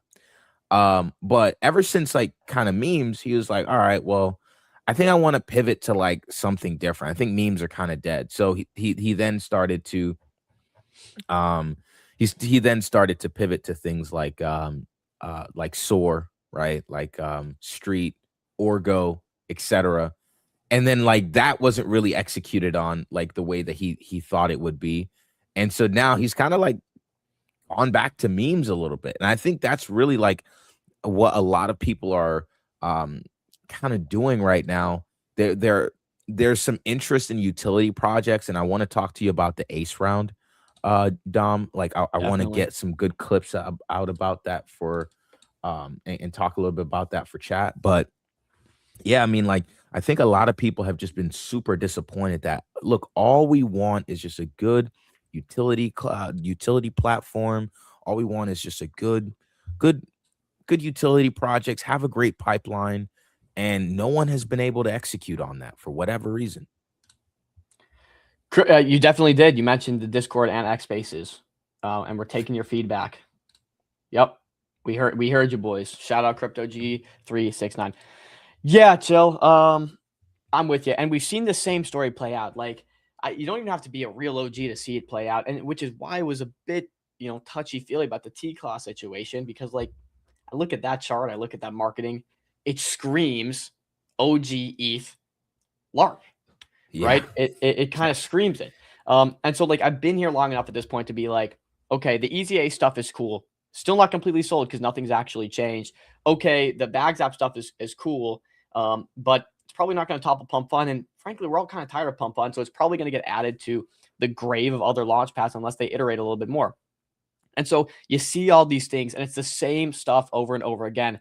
Early stage startups like Orgo and all the others that came through Believe for the most part.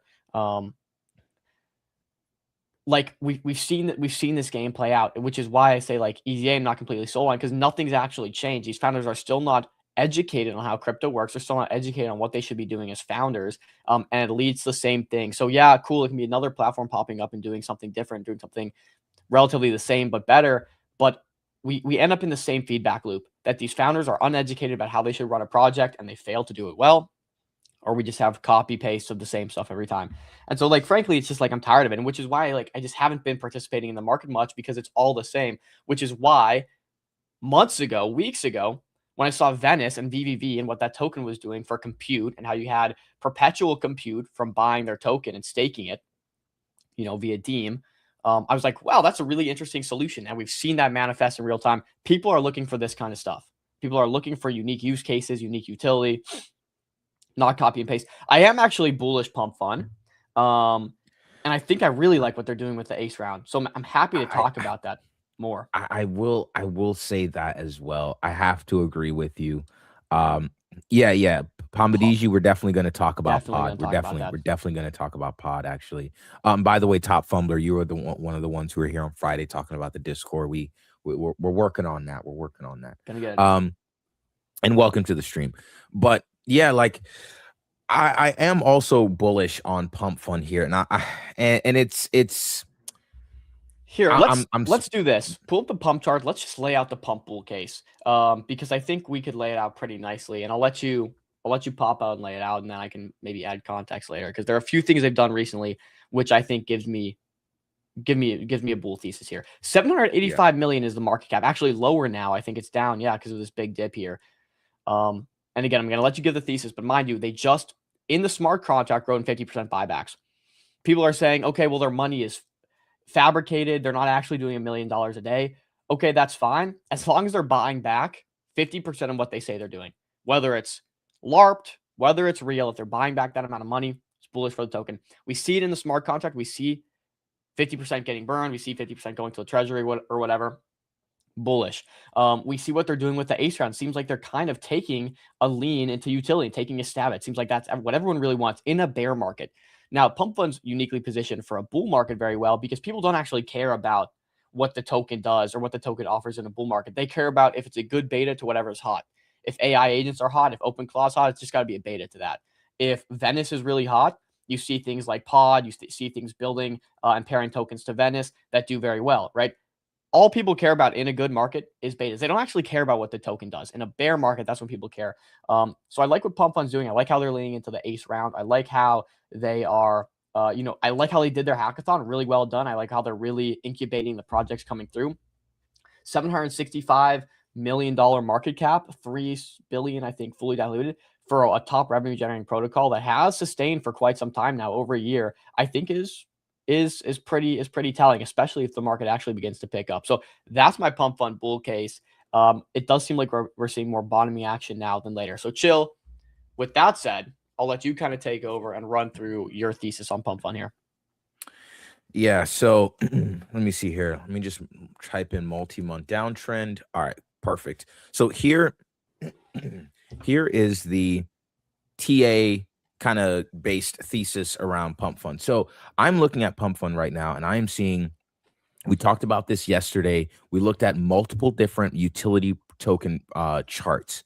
And when we looked at those charts, we noticed that all of them, there's beginning to be some accumulation around a lot of these charts. And even you have mentioned this before, Dom, where you're like, Pump Fund doesn't really need to do anything. All they really need to do is sit back, watch everyone attempt at a solution, and then just pick the best from each attempt, and then just integrate that into their own launch pad, right? So essentially, they don't need to innovate. They let the market innovate, and they just copy and paste into their own approach, their own system. And I think in some way, they've done that already. They have seen this kind of push toward, equity and this push toward equity and equity token conversion structure, whatever. And so they said, hey, look, let's come out with ACE. It's easy to bridge, the fact that they've already come out with legal structure for this, or at least MetalX, and I'm assuming there's probably a deeper relationship with Pump Fund there, and maybe you guys will get into that in the interview on Friday with them. Excited for that one. But you have Pump Fund, who now has legal structuring for token to equity conversion. You have it breaking out of a multi-month downtrend at the same time. It's one of the top launch pads in the space. They've, essentially, if this was a meme coin, it would have been, yeah, it is the top launch pad in the space by revenue. If this was a meme coin, the vamping attempts on this would have been like literally like 10, 15 other different vamping attempts, right? There have been 10, 15, 20 other launch pads that have launched trying to do the exact same thing, but better. And they've all failed, unfortunately. And right now, like, it just seems that a lot of these utility tokens on Pump are starting to get some accumulation. Let's look through a few of these. Kodak, right? Wow. Kodak breaking out of a downtrend. So breaking out of a downtrend, and this is where the accumulation started in May. And notice the date, May 1st, right? May 1st. This is when all this accumulation started. All right, boom. That's Kodak. Do me a favor though. I want to look at all these charts too on like historical level. Can you go back to Kodak? Yeah. And I want to see what the price action looked like before this, right? Was there a change of character? Do we see a change in character? I think so, right? Look at how violent the down moves are before this versus how it's sideways. The sideways bottomed out. You can see that sellers are very exhausted towards the bottom. It's not hard to spot. People try to overcomplicate TA, especially on microcaps. It's very simple. You look for supply and demand. Is it not valuable for sellers to sell anymore? Are they exhausted? You can clearly see in the price action, right? Look at the action at the top. Look at each leg down. Violent, strong. 1, 2, 3, 4, 5, 6 white candles. 6 white candles. 6 white candles. 6 white candles. Straight down. Versus as we start rounding off the bottom, you can see each leg is less violent and less protruding than the previous one. Look now, see, lot less, nothing. Okay, so supply is weak here. Sellers are exhausted. They don't think it's a fair value to sell their supply here. And by the way, demand is starting to get interested and sweep this up. That is very clearly what's happening. I think if we look at all these charts, it's going to say the same story. Look at Pump Fund, look at Meteora, look at Kodak, so on and so forth.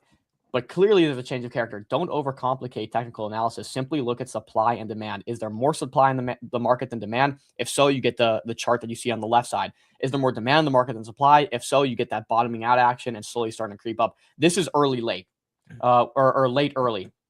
We talk about this all the time. My perfect entry. Right, late early. We have the thesis. They've been around. They've been building for a while. They're still here. They have a cool product. We are not on the early run up. We are late, but we are late early in the sense that, okay, this has sustainability, staying power. Think about like the dot-com bomb, right? You saw everything kind of get really frothy, pop, come down, and the few that actually sustain and we're here building something cool and unique are some of the biggest companies we see today. Obviously, not saying it's the same thing here, but similar in the sense that, okay, they have the staying power. We see the product's actually cool. Do they have users? Volumes upticking, revenues upticking. Bottoming out action is happening in real time. And now we're at the point where the RR looks really good to get a late early entry for this next leg. Okay, so just wanted to kind of give the historical context. I want to look at that for all the charts and just see, do we see a change of character happening? Are we able to get in accurately at a bottom without too much risk to the downside? That's what I want to look at all these. So thank you for that, Jill. Yeah, 100%. So you see Kodak. Next we see Zeoth, and Zeoth is pretty recent chart. So the all-time high isn't that high. This is the all-time high here. Let's just make that white dotted.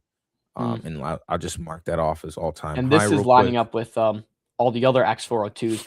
Not exactly sure why X402 is popping off again. I saw Solana did the pay.sh thing, and Solana's making a big X402 push.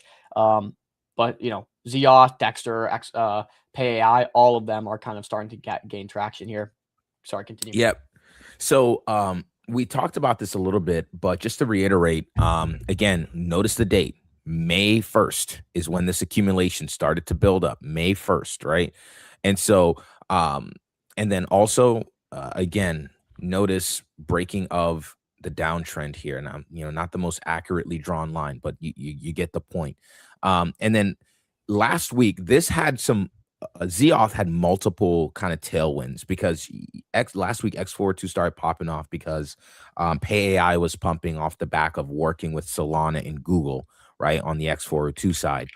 But that's not the only thing. We also saw that A16Z, they're also investing in crypto AI projects. And so there's naturally a tailwind from that. But again, this is on Pump Fund. And this is a round where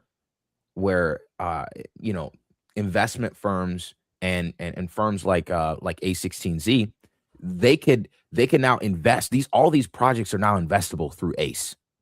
But the thing is, the community can also get into the same round that A16Z potentially could be made available to, right? And so while the tailwind, yes, is the Pay AI working with Solana and Google, and yes, it's also some tailwind from the A16Z interest in crypto AI. It's also, all these things are only investable because of ACE. And so I think there's also a tailwind of, okay, who else is going to integrate ACE? That brings me to my next chart. Let's look at Pumpcade. I was supposed to have Pumpcade on here. It's supposed to be here somewhere. It's not. All right, let's look at blocks as well, compressing nicely.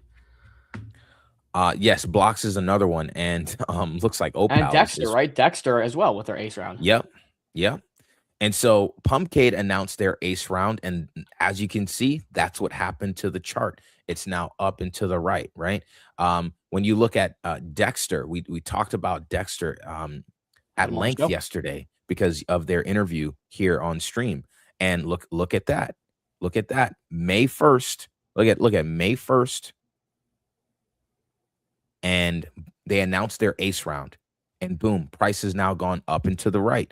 And so what I am seeing now is the market confirming that, hey, we love the ACE round announcement.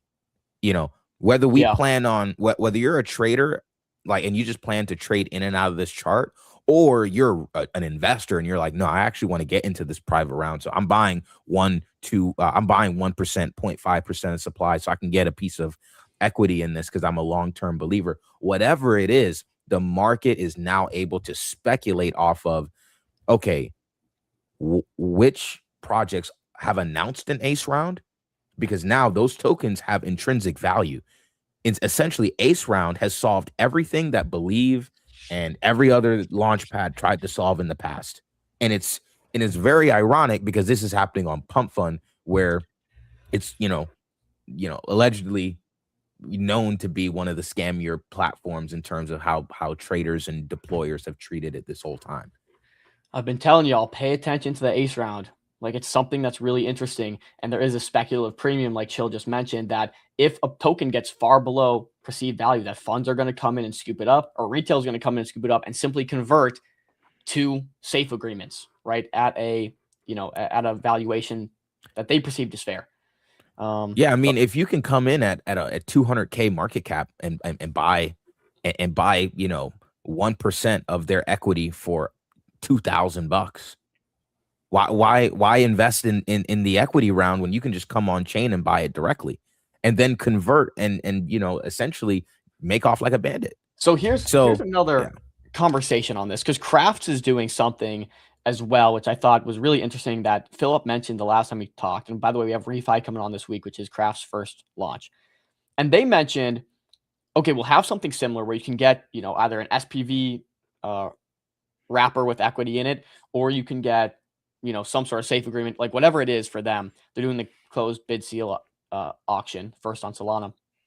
But interestingly, he said, we might actually offer markets that are non-liquid. And everyone's like, okay, let's have liquid tradable assets. And I think that's very cool too. But also, like, if you have non-liquid companies where you actually hold equity in them, you're forced to trade differently, right? And you're forced to OTC if you want to sell out of your position, or you're forced to find a buyer. And I think it's an interesting angle of aligning the right holders and actually getting value in these companies really, really early. And so, like, yes, all this stuff is liquid with the ace round, but I think it's going to be a really cool mechanism when Crafts or Philip does this for the first time, where they have a company. Let's just take Dexter. Let's say Dexter goes through the Crafts round. Instead of having a liquid tradable token, of course, too late to say because they already have a token, they could launch, raise, $500,000, right? And the only way to sell it is you have to OTC it to someone else. So it's actually an off-chain market. And I think it really aligns values for longer-term holders. And hey, I'm getting large chunks in these companies at very early stages. I'm going to see it through to future liquidity events, right? So I think that's actually a really interesting mechanism, not to derail this ace conversation, but another one like I'm kind of paying attention to, and I think you guys should as well. Yeah, 100%. And I think what I'm really, really valuing on this though is the market's response. So as we watch what Crafts is doing, I want to see what's the response over there, because one thing that I also have acknowledged with Pump Fund, despite what the industry thinks of it, because at the end of the day, hate is still mindshare. They have not only dominance in terms of market share, like percentage that we can see on the analytics, they have a large amount of cultural market share, and that's something that you don't see in the metrics. In other words, Pump Fund has a lot of clout. That's all Pump it is. Fund has a lot of clout, but I also don't think they have like brand affinity. Like I think all the Pump Fund traders would leave Pump Fund in an instant if they had a better solution and volumes were elsewhere, right? So like I'll note that. I'm not sure of that. I think think about MetaDAO. I think MetaDAO traders, and we've seen this in terms of pushback for the ace round, in terms of pushback for any other model, right? And which is one thing I think we need to mature as an industry, where we can say, okay, MetaDAO is a really cool model, but also ace round is doing some really cool stuff. Like let's grow up and just like call a spade a spade. People can do cool things and innovate outside your circle. But I think if you look at MetaDAO compared to Pump Fund, I'm simply using this as an example. I think Pump Fund traders would leave for wherever volume is. Look at Printer. I think Pump Fund traders left for Printer pretty quickly. Whereas I think MetaDAO guys will stay and rock out with MetaDAO, even if it's against their own better judgment to do so. Like even if ace round, everything ace related is popping off, I think they'll say, nope, MetaDAO is way better. We're staying here. And I think it's much more sticky in that sense, that they have a community that's got like a brand affinity, where I don't think Pump Fund has that whatsoever. But here's the thing though. Even with any other launch pad that has been popular for a couple of weeks and that has died, Printer took up 10% of market share. They still retained 80% of their traders.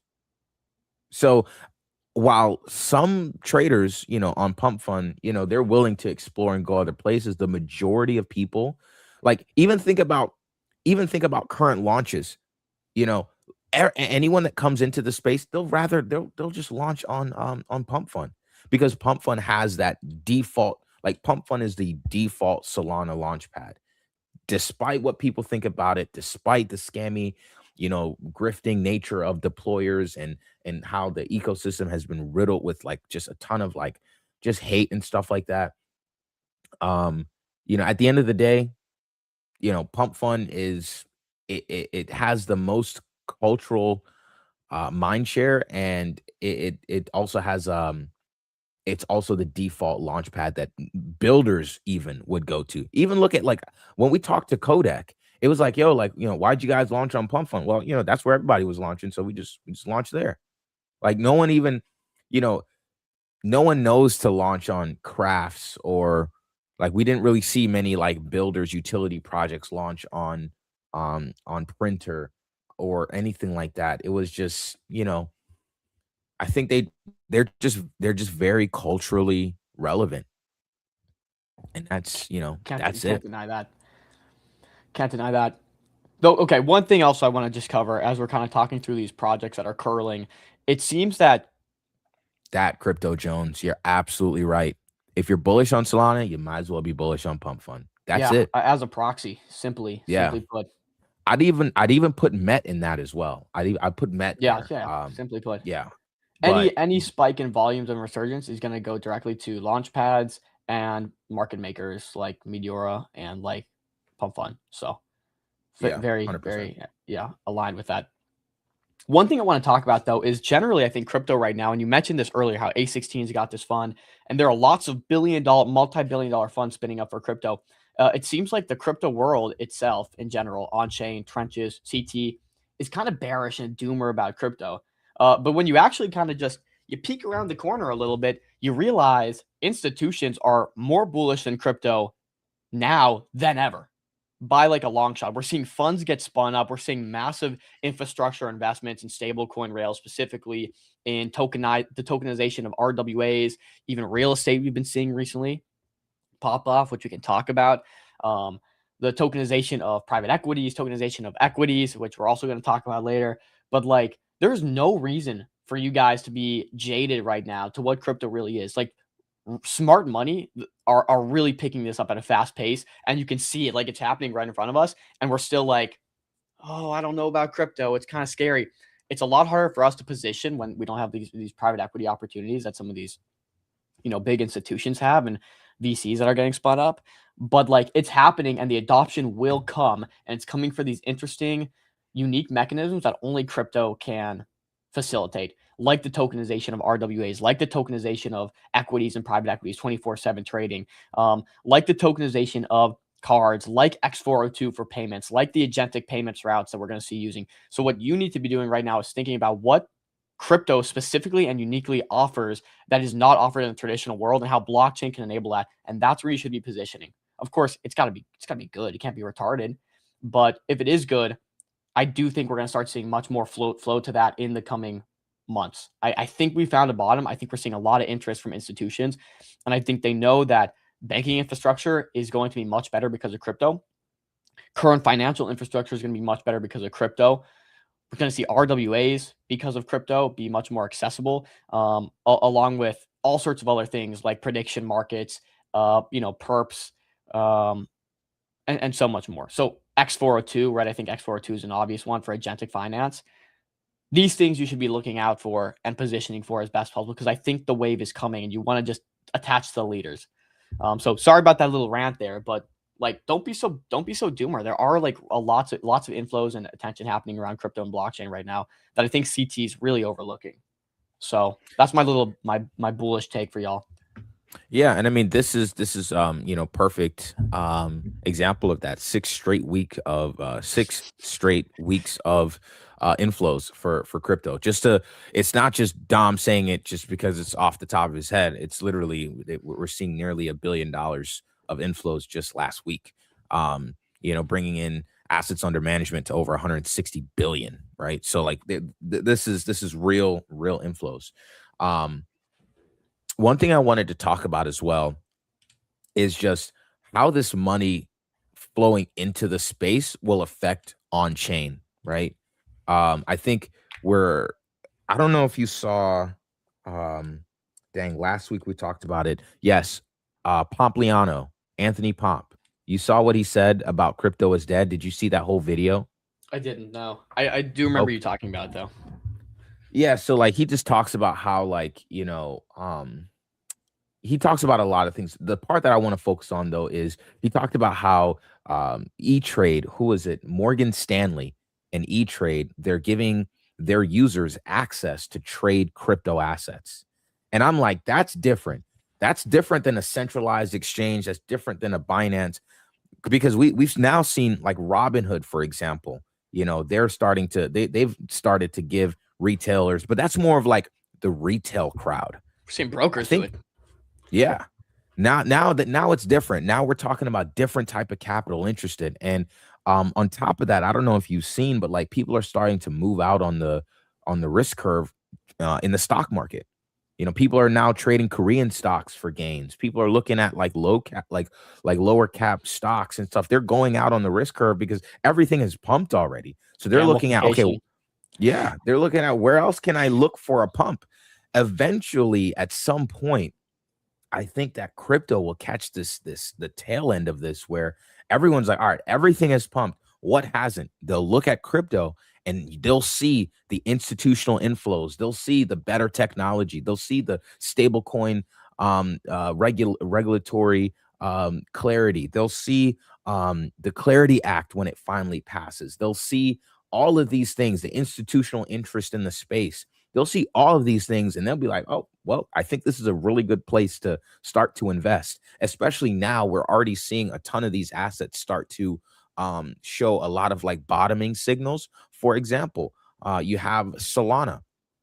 Solana is already starting to pump a little bit off the bottom. I mean, taking all the lines away, this is kind of decent little bottoming action here. We'll see exactly how this plays out. But I dare say when these charts actually start going up and to the right, like Zek is doing. Oof. Imagine we gotta if talk about some of these majors. Yeah, like when they see charts starting to do this, that capital will now say, all right, time to start investing in crypto again. And then we get this trickle down effect where it starts from same thing they did in the stock market. They start pumping Bitcoin, then Ethereum, then Solana, and then they start going down the risk curve. And eventually Fartcoin goes to $10. If crypto starts pumping in this market right now, yeah, we are so leveraged and so frothy. I think we will get such, and we're in such a gamification era of the world where everyone wants, like you said, exposure down the risk curve. I think if crypto starts pumping, we will get so much attention and inflows from all the money that's going at all-time highs into the S&P, into other equities, into crypto. We might actually get like a mind-boggling run in crypto. I mean, you got to think silver and gold are moving the market cap of Bitcoin in a day. In one day up and down, silver and gold are moving that market cap. Like we have companies, a handful of companies now that are bigger than Bitcoin as an asset class completely, as crypto as an asset class completely.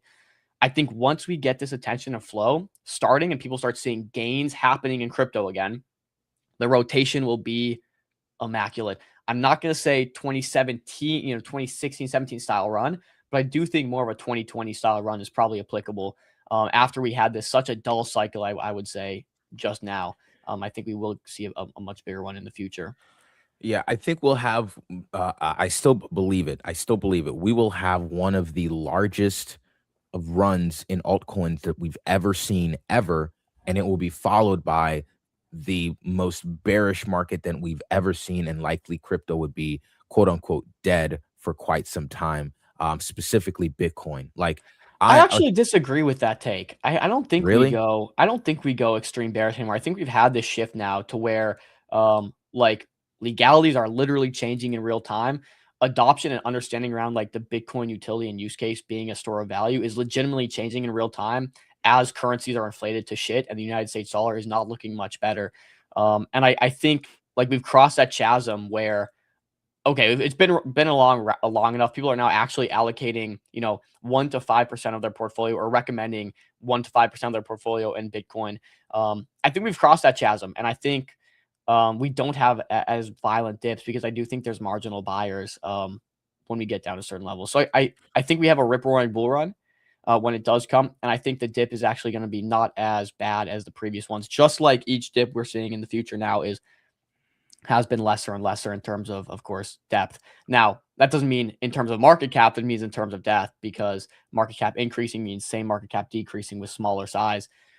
Don't want to get too complicated on that. But yeah, so I think we've crossed this chasm a bit, and I don't think we see any more violent 70% dips in crypto, unless we legitimately have a quantum issue where Bitcoin gets, you know, where Bitcoin breaks. It's a quantum compute, and like actually just all this Bitcoin gets stolen and sold onto the open market. That's the only way I think we see another super violent Bitcoin. But that's my take. I know you might disagree with that, but I actually do think we've crossed this kind of this barrier to where now it's actually a real respectable asset, and there is institutional money and marginal buyers willing to accumulate before we get too bad. Now, I'm not saying there can't be manipulation. I do think we've seen Jane Street manipulate gold, silver, some stuff like this. Like, there could be manipulation in Bitcoin where it's still small enough of an asset where they can run it up with size and like manipulate price a bit, and then also go leverage on the opposite side and like really print. So there is that. But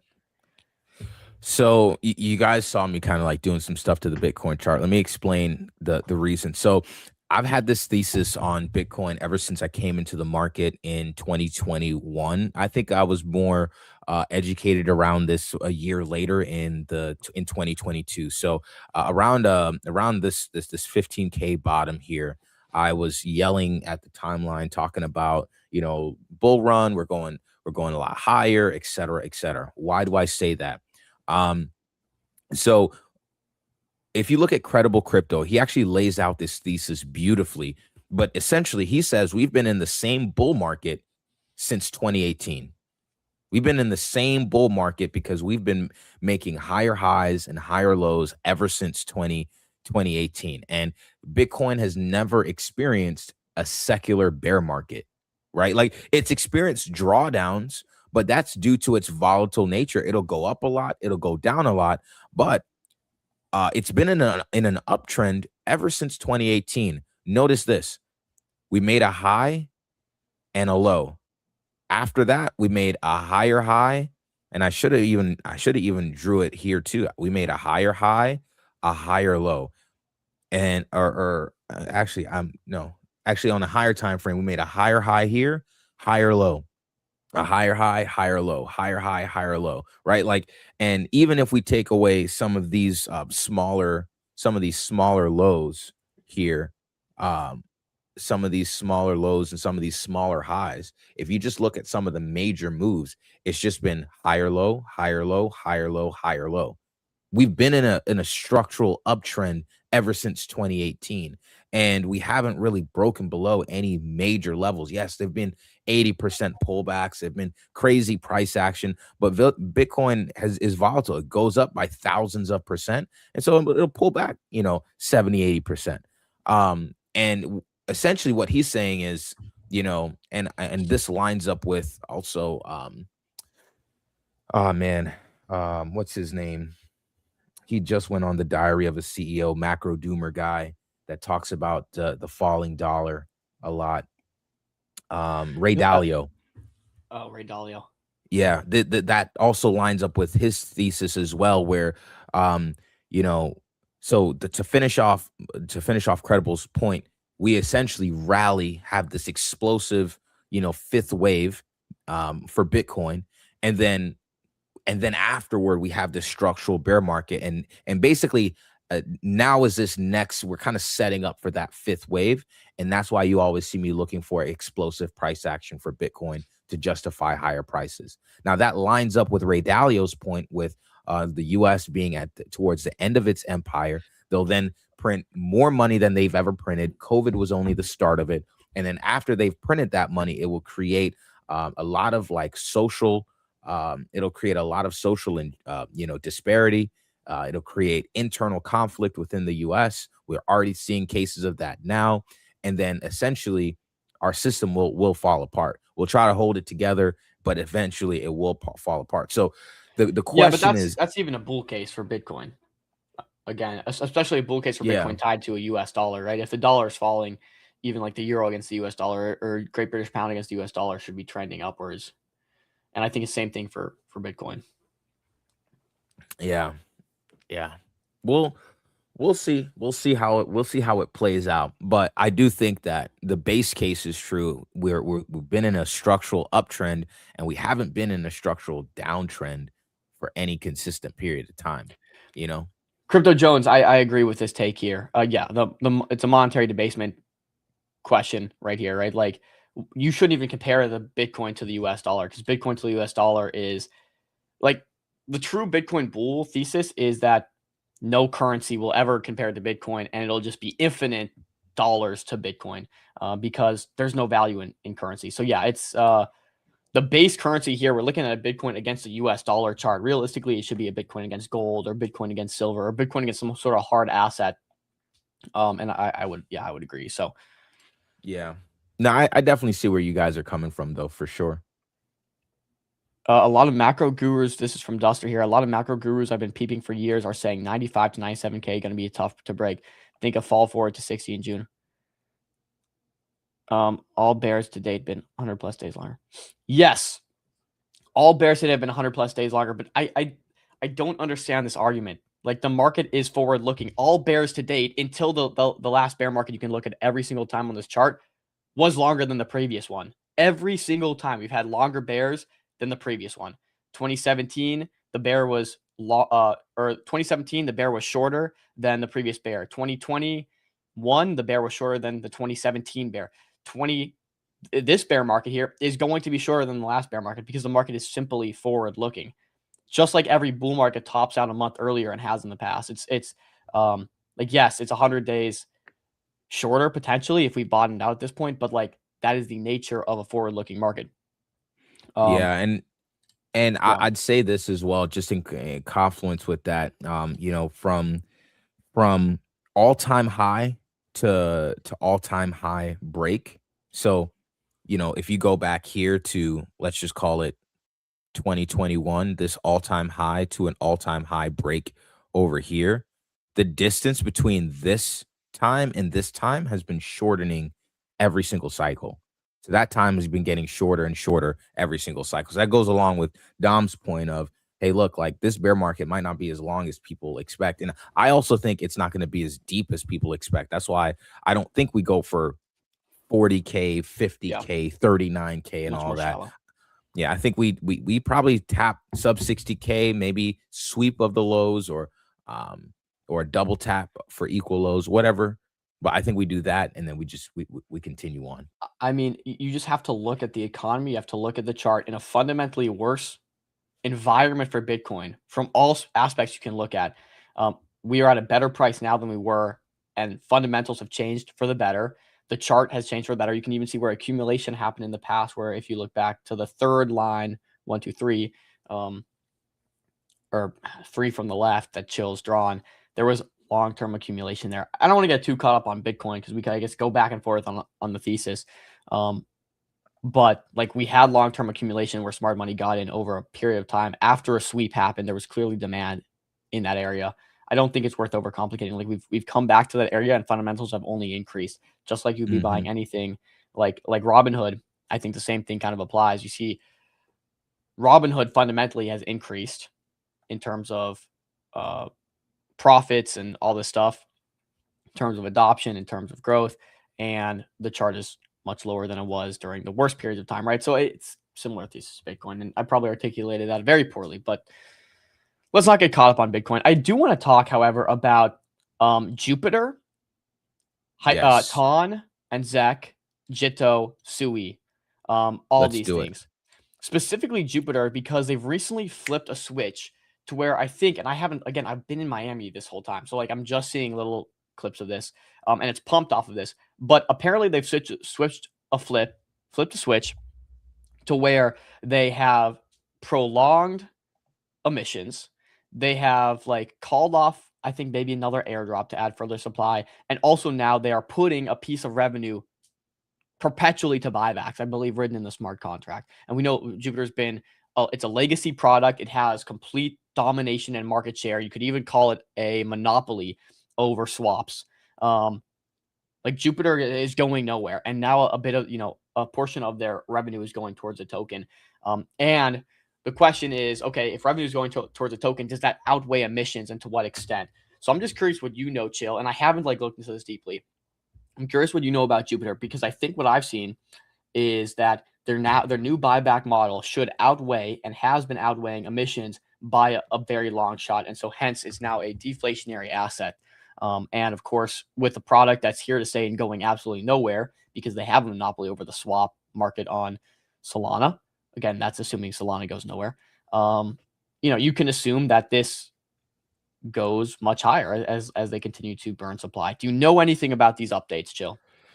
No, I haven't been paying attention to Jupe. I've just been noticing like Jupe and some of the other stuff like Jupe, Met, Pump, like all the Solana, like I guess you can call it Solana beta they've also been, doing really well. I mean, but I did see some information on it, like this, for example.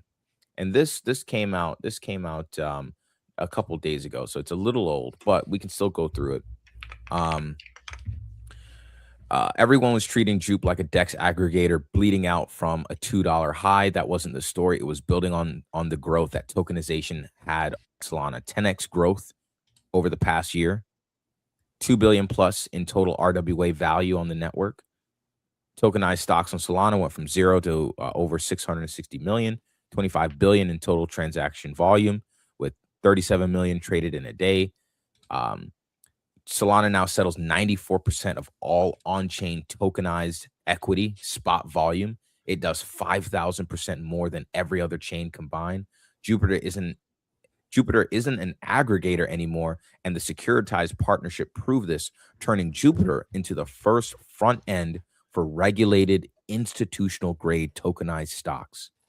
So that's what I've read about Jupe in terms of like why it's doing really well, because it's acting as this sort of like layer for a lot of these like, RWA tokenized stocks. Yeah, I think that's also like a super forward-looking take. Like if we think about the here and now situation with Jupe, like I think we have crossed $1 billion in $1 billion. I think it's not volume, I think it's actual assets on Solana for tokenized equities and private equities. But nonetheless, I think that's really forward-looking. I think currently what we have is Jupe still kind of dominating as a DEX aggregator. This is the case I saw, and I guess still yet to look into this myself from like the Jupe team and what they posted. But Molu, who's got the Luminaries badge, posted this. My bull thesis: Parify market bought $35 million. So smart money is buying. They have net zero emissions, which is kind of what I was elating to earlier, which means the airdrop and the team unlock have been postponed. So zero emissions because airdrop and team unlocks have been postponed. 3.13 billion Jupiter has been burned, which I believe would be 3% if they have 100 billion circulating, but I have to confirm that as well. 50% of revenue goes to buybacks. I think this is the key because they are, of course, the top revenue generating product on Solana. I mean, they might, yeah, of course they're up there, top 3, I think. And 50% is perpetually going to buybacks. They are a top protocol on Solana in terms of fee/revenue. Robinhood plus Coinbase partnership, right? So Robinhood and Coinbase have partnered with Jupiter now. So I think kind of expanding to more traditional markets is what you were kind of alluding to earlier, Chill. Yep, they have all verticals covered with the super app. It's the best on and off ramp in crypto. I don't know. Maybe it's the best, but it definitely doesn't have the most, I think, volume in terms of on and off ramp. But I was going to say, I didn't know they off ramped like that. Is that in their app too? I think they have this mobile app that they've rolled out, which they are prioritizing a lot. And maybe that's in there, which I have not used. There's about 20% APY, reduced 7-day lockup. Jupe USD deep integration yield stays on Jupiter Eco, 835,000 Jupe holders. Yeah, so I think what it all comes down to for the most part is 50% of revenue going towards buybacks. Okay, we're seeing the hyper liquidification of a lot of protocols right now, which is great. We're seeing that's worked, I think, and Jupiter's picking that up now. 50% of buybacks, 50% of revenue going towards buybacks. They've already burned 3.13 billion, and they're at net zero emissions, right? 50% of revenue going towards buybacks means nothing if they're emitting more than they're burning. In this case, it seems like they're not. So that's an interesting bull case for Jupiter. What is their market cap? Do you know? I can pull up their CMC here. Probably worth pulling up the CMC because I don't think I can see it on. Let me Yep, I got see. you. I gotta see volume, stats, performance. Yeah, I trading know view we're doesn't talking a give lot me of market macro here, cap. guys, but this stuff is pretty, I think, relevant. Like these could be really good liquid plays. I'm not gonna lie. Look, I think that you know, majors are just easier to keep track of. I'm not gonna lie. On chain, you have like Solana, memes, utility, and then on the utility side, you have like regular utility. You have, ACE, you have equity and equity backed and all these other things. And then you have it on base, you have memes and then AI agents. And like there's so much stuff to buy on chain. You really have to just pick a niche at a certain point. But I think with majors, it's Wow. just easy to put a couple things on the watch list and keep it pushing. This is these numbers are much lower than I expected. They're trading at the same market cap as Pump Fund, 766.23 million, with a 1.58 billion fully Oh diluted my value. goodness. So they Oh are my 50% goodness. circulating. They've delayed airdrops and emissions, and now they're doing 50% buyback and burns. I wonder how they compare in terms of revenue to Pump Fund. I think people would look at Jupiter and say this is much more sustainable than Pump Fund as a business. So that's a great Mhm. comparison. They're about at the same price. Actually, Pump Fund's FDV is double what Jupiter's is. I wonder what kind of revenue they're doing in comparison to Pump Fund. Really interesting. Wow, Jupiter's trading at not even $1 billion market cap. That's pretty wild, I think. Okay, so I'm going to keep an eye on this, and this is after it pumped. I mean, I think it's it said it pumped 50%. So let me go to a daily chart. Why not? Yeah, so really it pumped from 0.18 to 0.23, which is, I mean, at the all-time highs, it was 50%. Yeah, which is 25%, still about 30% up from where it really was sitting below. So yeah, I mean, this is a 760 million market cap token, delayed emissions. I would even look at it as 1.6 billion fully diluted value, which still seems relatively low for the revenue I think they're doing, with 50% buybacks going towards this. Interesting. I'm keeping my eyes on Jupe here. I think if we get back to the zone again, and I'll switch back to this chart. Chart still looks the same. Chart looks like we were mentioning earlier, right? So look at the difference, the change of character. Violent, lots of supply unloading on the market. Violent, lots of supply unloading on the market. Violent, lots of supply unloading on the market. Down here, we see this Violent. laid. Violent. We see a lot more compression here. Okay, but still supply outweighed demand. And I think it was in a very poor market as well. Dip, I'd say relatively violent. But what's changed here, which we have not seen here even or anywhere in the past, is the consolidation of price and the lack of supply, I think, coming into the market. So again, if you get back into this range, and Jupiter's trading at 600 million and a 1.3 billion FTV, I think you look to accumulate. I think downside, you hate to see it because you see crypto charts go down 99.9999%. But I'd like to think downside is relatively limited now that we have the guarantee of 50% buybacks. And now you can actually do a price to earning multiple on this. So I would say, look, this is your range. We've established a nice floor. We've established that supply is exhausted here, and demand is willing to step in this area. Fundamentals have changed. This could be a great accumulation for Jupiter. I'm going to be keeping an eye on. I'm going to do more research, but watching this price range, I think you get sub 20 cents. Again, Jupiter becomes kind of interesting. What's the takeaways, Jill? Takeaways from my side, just from a purely technical point of view, is again, we have like a ton of these majors that are starting to look very interesting for the first time in a very, very long time. We look at any chart, you can look at, Farcoin, you can look at Pengu, Ton, Jupiter, Sui, Ondo, you can look at Dogecoin even. Like all these charts have been beaten down, and like you've mentioned, at some point sellers are going to be exhausted. And I think now, over the past week, we've seen many things form a bottom. So I'm going to pivot back to my chart real quick here. So here's Jupe, right? But just let's put it to the a 3-day. Let's look at this on the 3-day, right? And again, it might be up. Let's see how much off the bottom. It's up about 2x off the bottom. but look at how much down this is from all-time high.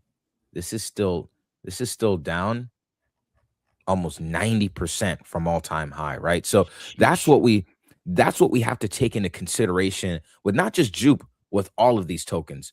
Let's look at Fartcoin. Fartcoin is up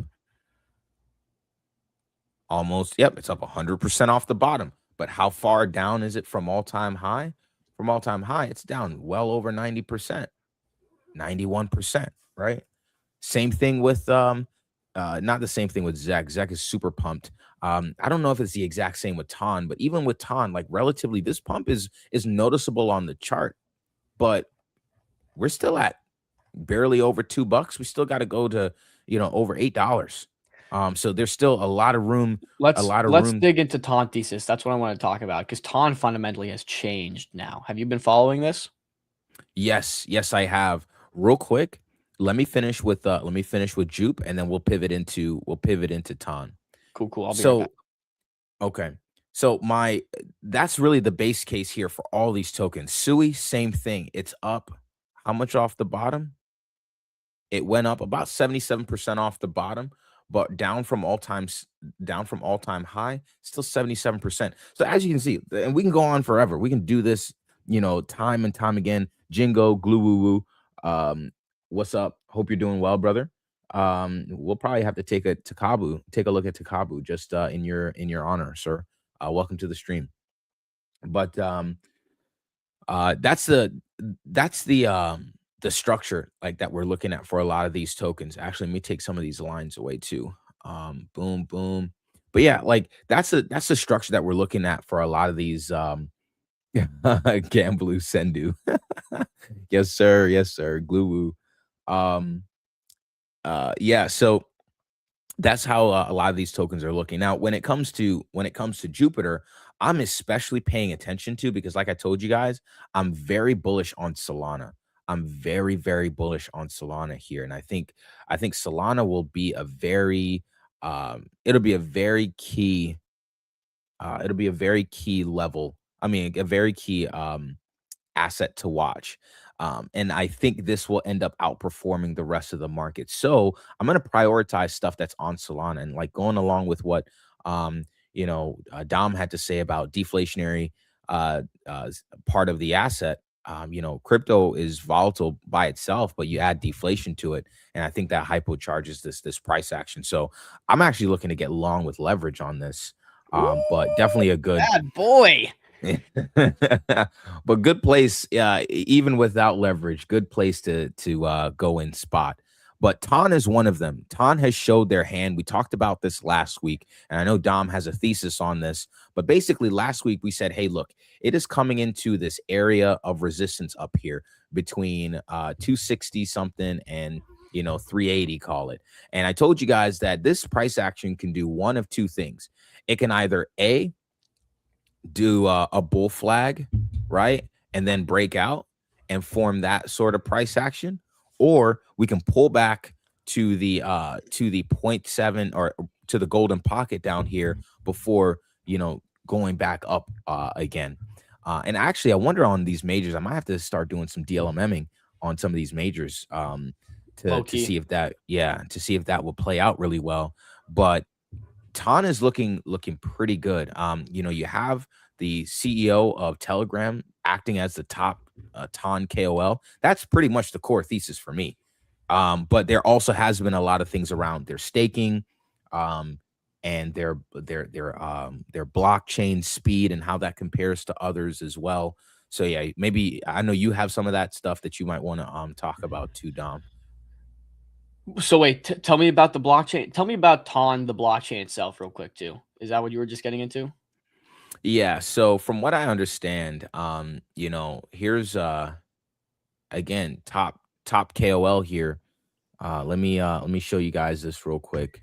Top KOL here, Pavel, talking about Ton is #1 in annual staking rewards, right?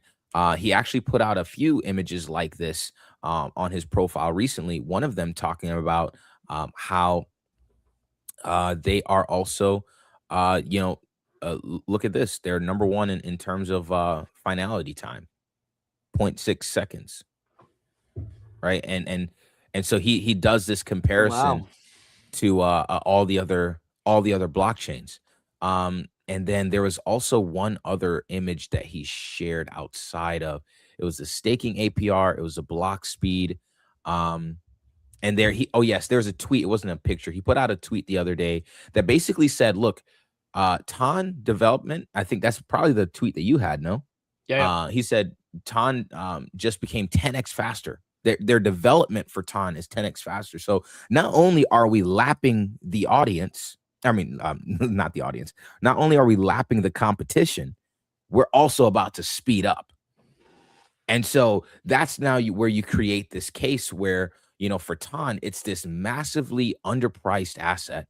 I don't know what the market cap is for Ton, because I don't see it here. But once Dom pulls this up, I think they're probably, I'd say between 500 and a billion market cap.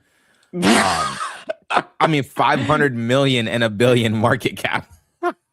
No, bro, you're way off. And I thought they were lower too. They're ranked 17 on CMC. They're a 6.27 billion market cap. Oh, geez, no way, no way. Okay. Unlimited supply. I thought they were much lower than that. Oh, they started out at a billion. Now they're at 6. Or now they're at, no, wait, no, they're not. Well, they have, so it looks like they follow an emission schedule, maybe similar to Bitcoin. This is like, and see, for these high level stuff, when you're talking about like majors, large caps, which is 100% what you could put Ton in, you can legitimately, FTV is 12 billion. You can legitimately talk to like AI and get a really good base understanding for this stuff, right? Unlike on chain where AI is not always super helpful and you kind of have to like do a lot of your own research. For something like Ton, it's so well circulated information. You can just be like, you know, what is the emission schedule for Ton? Is it, you know, do they have buyback and burns built into it? All these different things. Now, again, 6.27 billion, ranked number 17. I think like rightfully so for something like Ton and, you know, Telegram, which is like one of the biggest apps, you know, such a big app. I just have to look more into this. I just don't know like all the nitty gritty details. How much emission do they have? Are there going to be buybacks? Like everything you've said looks and sounds really good in terms of instant finality, you know, very fast. Whatever his name is Pavel is like bull posting Ton like no one's business, and he seems very committed to making this work. But again, now this is also an entire blockchain, so like don't compare this to Jupiter. Jupiter is a DEX aggregator for Solana, and they may be working on some other stuff, and they're a bit of a super app. But like Ton is its own complete blockchain, which also we see how frothy that can get because you're valuing an entire ecosystem rather than just like one app. Easy to be fast when nobody uses it. Also true. So I gotta look more. That's a really good point. That's a really good point. But he also said that, you know, fees are. He also said like fees have dropped 6x, nearly zero, according to him. So yeah, there's a lot happening there for Ton. But you can go into the rest of your thesis. I think just what I would recommend for everyone is go to ChatGPT, go to Grok, whatever it is, and ask, say, you know, imagine you are working at, you know, or you are working as an analyst at the biggest firm in the world. Make me the best bull case you can for Ton, right? And it'll give you a nice bull thesis. And then I think you can start going back and forth with it. And then also do the opposite. Give me the absolute most brutal bear case for Ton. And see what it says. And I think you'll have both sides of the spectrum pretty much figured out there. And, you know, you could take from both of those. I don't know enough about this right now to like give you guys a sustainable, great answer. But I do think it's really bullish that Pavel is starting to really seemingly make this his like main project and put a lot of focus towards it, because that kind of founder, that kind of CEO creating a blockchain could be very powerful. I mean, look, I got Telegram pulled up. I got a wallet in my Telegram that I can use. Like that's pretty powerful right there. That's access to what, 800 million users, or, you know, something pretty massive here. I have this bull case pulled up by Austin, and I think he pretty much had this conversation we just talked about with Claude. Austin says the founder of an app with 1 billion monthly active users is tweeting about Ton token daily. Don't mid-curve this. This is what Claude had to say when the prompt was, how many apps have 1 billion or more monthly active users? As of 2026, there are roughly 9 to 10 apps that have crossed 1 billion monthly active users threshold, depending on how you count. Social media messaging, Facebook, YouTube, WhatsApp, Instagram, TikTok, WeChat, and Telegram at number 7. Jeez. I mean, there's a very massive bull case you can make for Ton, I think, especially with Pavel backing it. Need to learn more, I think, but generally this should be enough to get you kind of interested in looking into it, I think. Well, guys, I actually have a really nice I Yeah. actually have a really nice bull thesis for Ton. Courtesy of the homie Grok. Beast. Here's the prompt. You're working at literally what Dom just said. You're working as an analyst for BlackRock and they want a bull case for investing in Ton blockchain. What is the bull case? All right. Here's what he says. High conviction bet, 1 billion monthly active users, now reinforced by Telegram's explicit takeover of network governance. Also, Pavel just mentioned that Ton is the most decentralized blockchain as well because they have 400 plus validators across 6 continents. So he says he also makes the claim that, so what he's saying is Ton is faster, cheaper, and more decentralized than anything else that we use, and with it has the access to the user base of Telegram. But that's kind of what we know so far. But here's the bull case that Grok makes out for us. Pavel announcing Telegram is the largest validator, slashing fees from 6x to near 0, and launching Make Ton Great Again upgrades, creating structural tailwinds no other chain can replicate. Current metrics, 6.5 billion, ranked number 17. We talked about that. In a base bull scenario, we see 3 to 5x upside over 24 to 36 months as Ton captures a modest share of Telegram's user base for payments, gaming, and DeFi. In a full adoption scenario, comparable to early Solana or Ethereum's DeFi summer, but with superior UX, 8 to 10x plus returns are plausible as TVL scales from 85 million that it is right now toward billions. Unparalleled distribution moat via Telegram, the onboarding flywheel. 85 million's low. That's TVL. Yeah. I mean, there's not many active users on Telegram, so that doesn't surprise me. But I think that's just more upside, no? Yeah, more upside, but pretty low. Yeah, definitely low. But we kind of hit this point home already. But they use basically Telegram as an onboarding flywheel. They can integrate payments, DeFi, apps, and all that stuff into the Telegram app, so that can onboard a ton of their users. Technical superiority plus recent updates, mass market readiness. So they have a few things that we've also already mentioned, like the fees being cut, the staking rewards being the most competitive, and this can all lead to like some ecosystem momentum, is what it's saying. I think that's pretty much okay. I guess the bull case here is Ton becomes default rails for Telegram commerce, social finance, plus major stablecoin remittance flows. Market cap 50 billion plus. That's the optimistic bull case.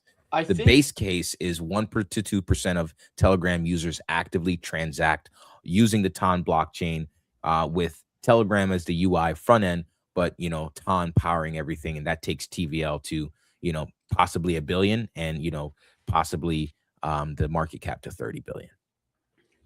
Yeah, it's definitely very much so a growth trade. I don't think the current metrics or numbers represent accurately the valuation, the 12 billion fully diluted value and the 6 billion circulating value.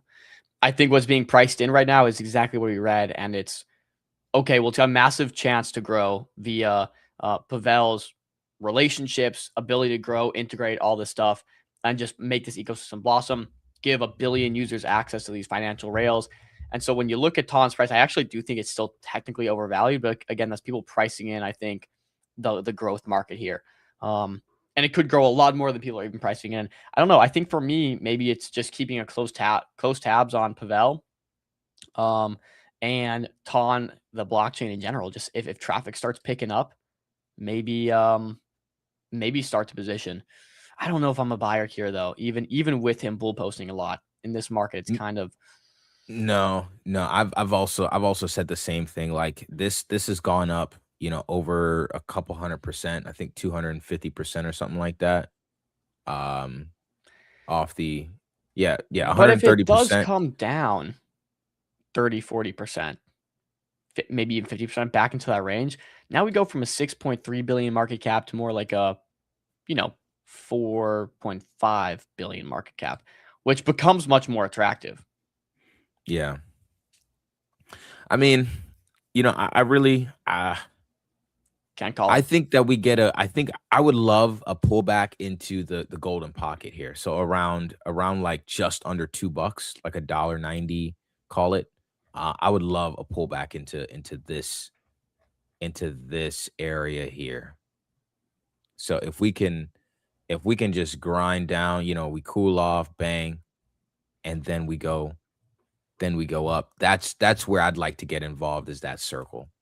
But yeah, I don't know if I'm a buyer here off the bottom. I think Ton has gone up, incredibly versus a lot of the others. Yeah. What about JTO? Have you been seeing the JITO stuff? JITO is pumped Yes. recently, and I'm not sure what changed there. I don't know much at all about that. I don't know much about why it's pumped, but I know that it has. Let me look for, I want the Binance perp. Where's the perp contracts on this?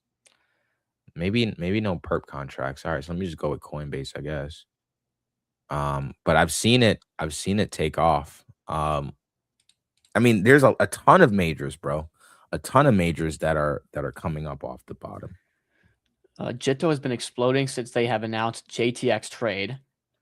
For the traders you've become, built by JITO, was coming 2 days ago. It already feels like it is quickly becoming the consensus proxy for, and I believe I remember hearing that like 50% of revenues from this will flow towards the JTO token. I believe that's part of it here. It already feels like this is quickly becoming the consensus proxy for Solana's hyperliquid, which the trenches have been waiting for. I still have zero exposure and honestly haven't followed that closely, but when founders like Buffalo hint that something big is coming, you pay attention. Okay. On this note, Solana just recovered the domain name on Twitter for perps. It's PERPS. It's a new Solana domain. Here, I'll search it for you guys. You guys should go follow this.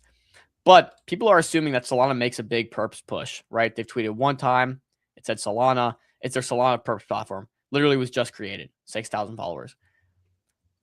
Firstly, this also gives like a potential bear case for hyperliquid if Solana can capture a ton of this perps volume. And there's like reason for them to try to do so, obviously. So I guess what's happened here is JITO has been exploding since they announced their JTX trades, which is going to be a perps platform. And people are assuming Solana is going to heavily push this as like the native option for perps.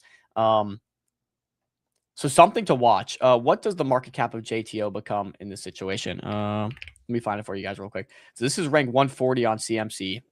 It's got a 225 million market cap, 225 with a 500 million circulating, so about 50% as well. So this is like in the ballpark of something that could be feasible. 225 million, still higher than Meteor by like double. But not crazy. Like there's a lot of room to grow here if they can capture a lot of perp volume. Let me see if I can find more information on this. So we have JITO getting into the perps world. It's pumped. I believe 50% of this is going towards buybacks. For the trader you've become, built by JITO. Built for ever since I was a little child. I want to know if they said some sort of buybacks. Let's see what Buffalo's got to say about this. And I'll zoom out real quick to scroll through this quicker. Okay.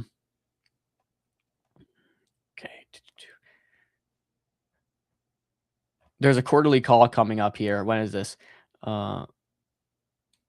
Wednesday, May 20th. Okay, May 20th. We'll probably hear more. I'm going to actually bookmark this.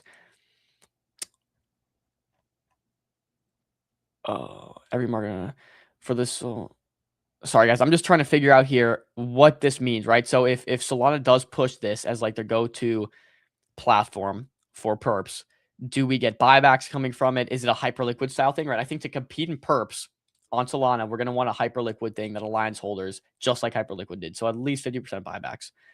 Do we get that? Do we get that? Come on. Sorry, go ahead. Sounds like you're going to comment there, Joe. I mean, I think we do.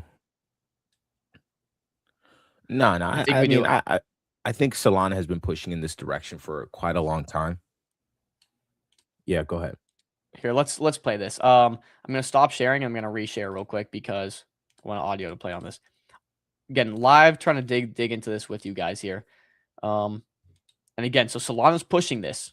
So there is reason to believe it could be the de facto, like not de facto, but the go-to platform for perps on Solana. Smart money trades everything. JTX is where smart money trades everything. We've thought through every interaction, every pixel, and every millisecond. We built it for the trader you've become, and we built it to take sexes on. Sex is the floor, and JTX is the ceiling. Didn't tell us much. Did not tell us much there. Okay, why we're building JTX. All right, let's see. I'm sure I can find what I need to in this app or this article. Solana is in the global state. Okay, the experience gap. The app doesn't exist. Control left, type in buyback. Good call. This guy did okay. Nothing. Here, let me control F the entire. Can I do this? Can I control F the entire page? Nah, I don't think so. You can search their page though and search buybacks, top right there. Good point. This guy's got all the alpha.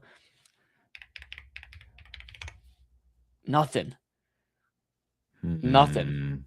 Okay. All right. I can do a search for ticker JITO, quote, buyback, unquote. Nothing. But just an overall search of Twitter, and we can see if. Let's see, token buyback. Yeah, nothing. I don't see anything on buybacks for JITO at all. Okay, maybe there's nothing. I'll have to talk with Grok on this later. But does JITO in general have buybacks for its protocol? I don't know much about JITO in general, so. Yeah, I don't either. I'm asking Grok as well. But yeah, I mean, look, I think Solana wants its own native perps platform. Whoa, hold on here. Yes, JITO is already all right. Let me share my screen then. Okay, good. I thought I saw something about buybacks. All right. Oops. There you go.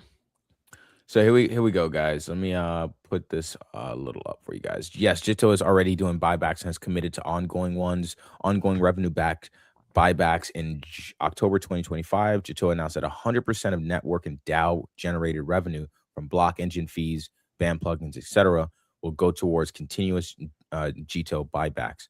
This is done monthly, equal to the prior month's revenue, and continues indefinitely, subject to DAO approval. They completed an initial $1 million buyback in late August, early September 2025. By mid-October, total buybacks reached $2.5 million. Upcoming revenue boost that their new trading platform, JTX, directs 80% of its revenue to the JITO DAO for their value accrual, likely more buybacks or similar mechanisms. It's going to happen programmatically. Yeah. Okay. So 80% of fees, I guess, is the consensus. This is interesting. So they're going to be putting 80% of fees back. So hyper liquidification of a perps platform. So really, they are having a good shot at competing here with Hyperliquid. We know Solana has really needed desperately a native perps platform. It looks like Solana is going to push this. They announced this at Solana Accelerate. Solana just spun up the perps account. 80% going to buybacks. Again, let's kind of just dive into the numbers here.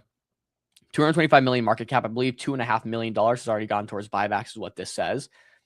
Decent for this. Can you ask if what the emission schedule looks like for JITO? Yeah, let me because again, it comes down to you can have $1 billion in buybacks, but if you're being emitted at 1.25 billion, you're still getting diluted. We need the opposite. All right, it's thinking. It'll get back to us here in a sec.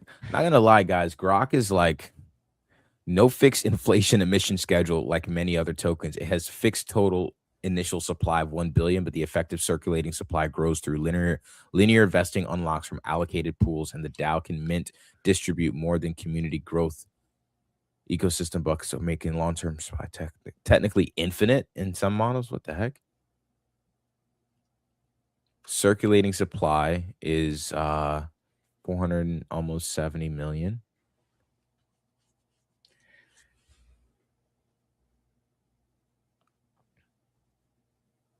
Okay. Okay, so major cliffs happened in December 2024. Those have been sold off. Yeah, those have pretty much been sold off. No new large cliff events scheduled soon, mostly daily linear investing. Buybacks help offset emissions. Goes to GTO buybacks. Daily emissions are still material, 0.08 of circulating supply per day, but revenue-backed buybacks are the key counterbalance. Track alive. Okay, so essentially you have a decent portion of supply. Again, still sub 500 million compared to, I mean, again, if you think this is going to compete or take even small percentage of hyperliquid, that's kind of like, that's realistically what people are betting on. So let's see. We'll take the FDV of 500 million versus hyperliquid, which has, I'm popping this up here real quick for y'all. Do it. Hyperliquid is 10 billion. So that's a 20x difference. 20x difference and an infinite difference on revenue. So we're going to have to really see what kind of revenue JITO starts doing. But again, goes back to a growth trade here. The idea of this investment would be, okay, JITO is giving 80% buybacks. They're going to take a meaningful chunk of the Solana purpose volume. Solana is going to start pushing them, and we're going to start seeing buybacks go crazy. They've already done 2.5 million. This will offset emissions. Boom. That's the thesis. Again, valid. I'm going to wait and see, I think, numbers a little bit more, but I'm going to track it. I think at this point, though, I will add JTX to my watch list here. So interested in this. Interesting. What are you saying? Oh, shoot. I'm sharing my screen. Oh, my bad. Yes, Cheeto chart. I was looking at interesting follow that I got here. But yeah, I mean, a lot of these charts are looking the same. They're looking the exact same. They're looking the exact same. They're forming this range, and a lot of them are peaking up above the top of the range. Some have broken through. Some are still, needing to do some work. So we see, stuff like Pump Fund, for example. They're breaking out of a downtrend, but we kind of still see it needing to break out of this level here that it has been in since February. Same thing with I believe Sui. Oh no, Sui broke out. That's one of the ones that broke out. Ondo, I believe, was one of the ones that broke out, right, of that key level there. What do we know? And did anything change with Sui? Because Sui broke out really hard. I mean, it did. I know like Sui got some crazy market makers on there. Did anything change? Because in Miami, when I was in Miami, guys, every single block had a Sui sign on it. Every single block had a Sui sign on it. So I don't know why, but did something change for Sui, or this is just, again, market's kind of in this bottoming state, and Sui's one of the ones, along with like a bunch of others that have bottomed out. And also, like, Zach, is there any reason Zach has been pumping, or is this basically just the quantum resistant thesis to this is like Bitcoin, except that's all it is. Privacy, quantum resistance. Yeah. And also the additional rumor, I believe, of Bitcoin whales, buying up supply massively. So do you want to jump on chain? Because we covered a lot of this stuff, which very important. Again, like, I think a lot of these are probably really good bids here, and telling where the market's at. But let's jump on chain. You want to check out Meta? Seems like crypto that's catching a bit of a pump. Yeah, let's jump on chain. So here is, let's load up some ownership charts. Let's look at Meta here. Yeah, we talked about Meta last week on Friday, and I told you guys that if there is a token that I'll be accumulating, I think I told you, Crypto Jones, Meta would be the one of the tokens I'll accumulate. I believe that they have been the only launch pad that has been successful in terms of bringing to market a new sort of like, way of giving tokens intrinsic value. I think Ace Round is also Ace is also on its way to doing something similar. But Futarchy is actually really solid. It's a really solid concept. It gives community ownership, and I told you guys that MetaDAO would be probably one of the ones that I'll look to DCA. I mean, this is cheap. This is cheap here. What was the valuation? That is a great. It's I think 60. it's 60, like 50-60 mil, if I'm not mistaken. But I don't. Oh, I can switch to market cap. Let me switch to market cap. Yep, 60 mil. Okay. 60 mil. I mean, they just had a Jurassic 5 is raising on their Futardio platform. It's crossed 10 million in commits. Now we know how this gets. It's totally gamified at that point. But there's a lot of interest for it. Man, and Profit genuinely, I had a great conversation with Profit in Miami. Genuinely very smart founder. I think he knows what he's doing. He's making good decisions. And I think he as a founder will take this thing far despite the market. And this is, I think, generally something that's very good in a bad market. So it's 60 million. Meta's doing good, I think, still with all the success cases that have come out of their platform, how well those held up compared to other ICOs and launches. And also, I think it's nice to see that Jurassic 5 came to Futardio Decision Market and raised 10 mil. So I think it goes to show if you have a good product, you can raise on their decentralized platform. Now, of course, that got a lot of push because that was very the Jurassic 5 guys are very entrenched in MetaDAO. And I think a lot of the entrenched MetaDAO people also pushed it. So they kind of got the ball rolling, I think, in a big way for that. But I think with good projects, you can raise on the Futardio platform. So look at that, 60 million MetaDAO. Not a bad bet here for a launch pad. We know how high those can get. 100%.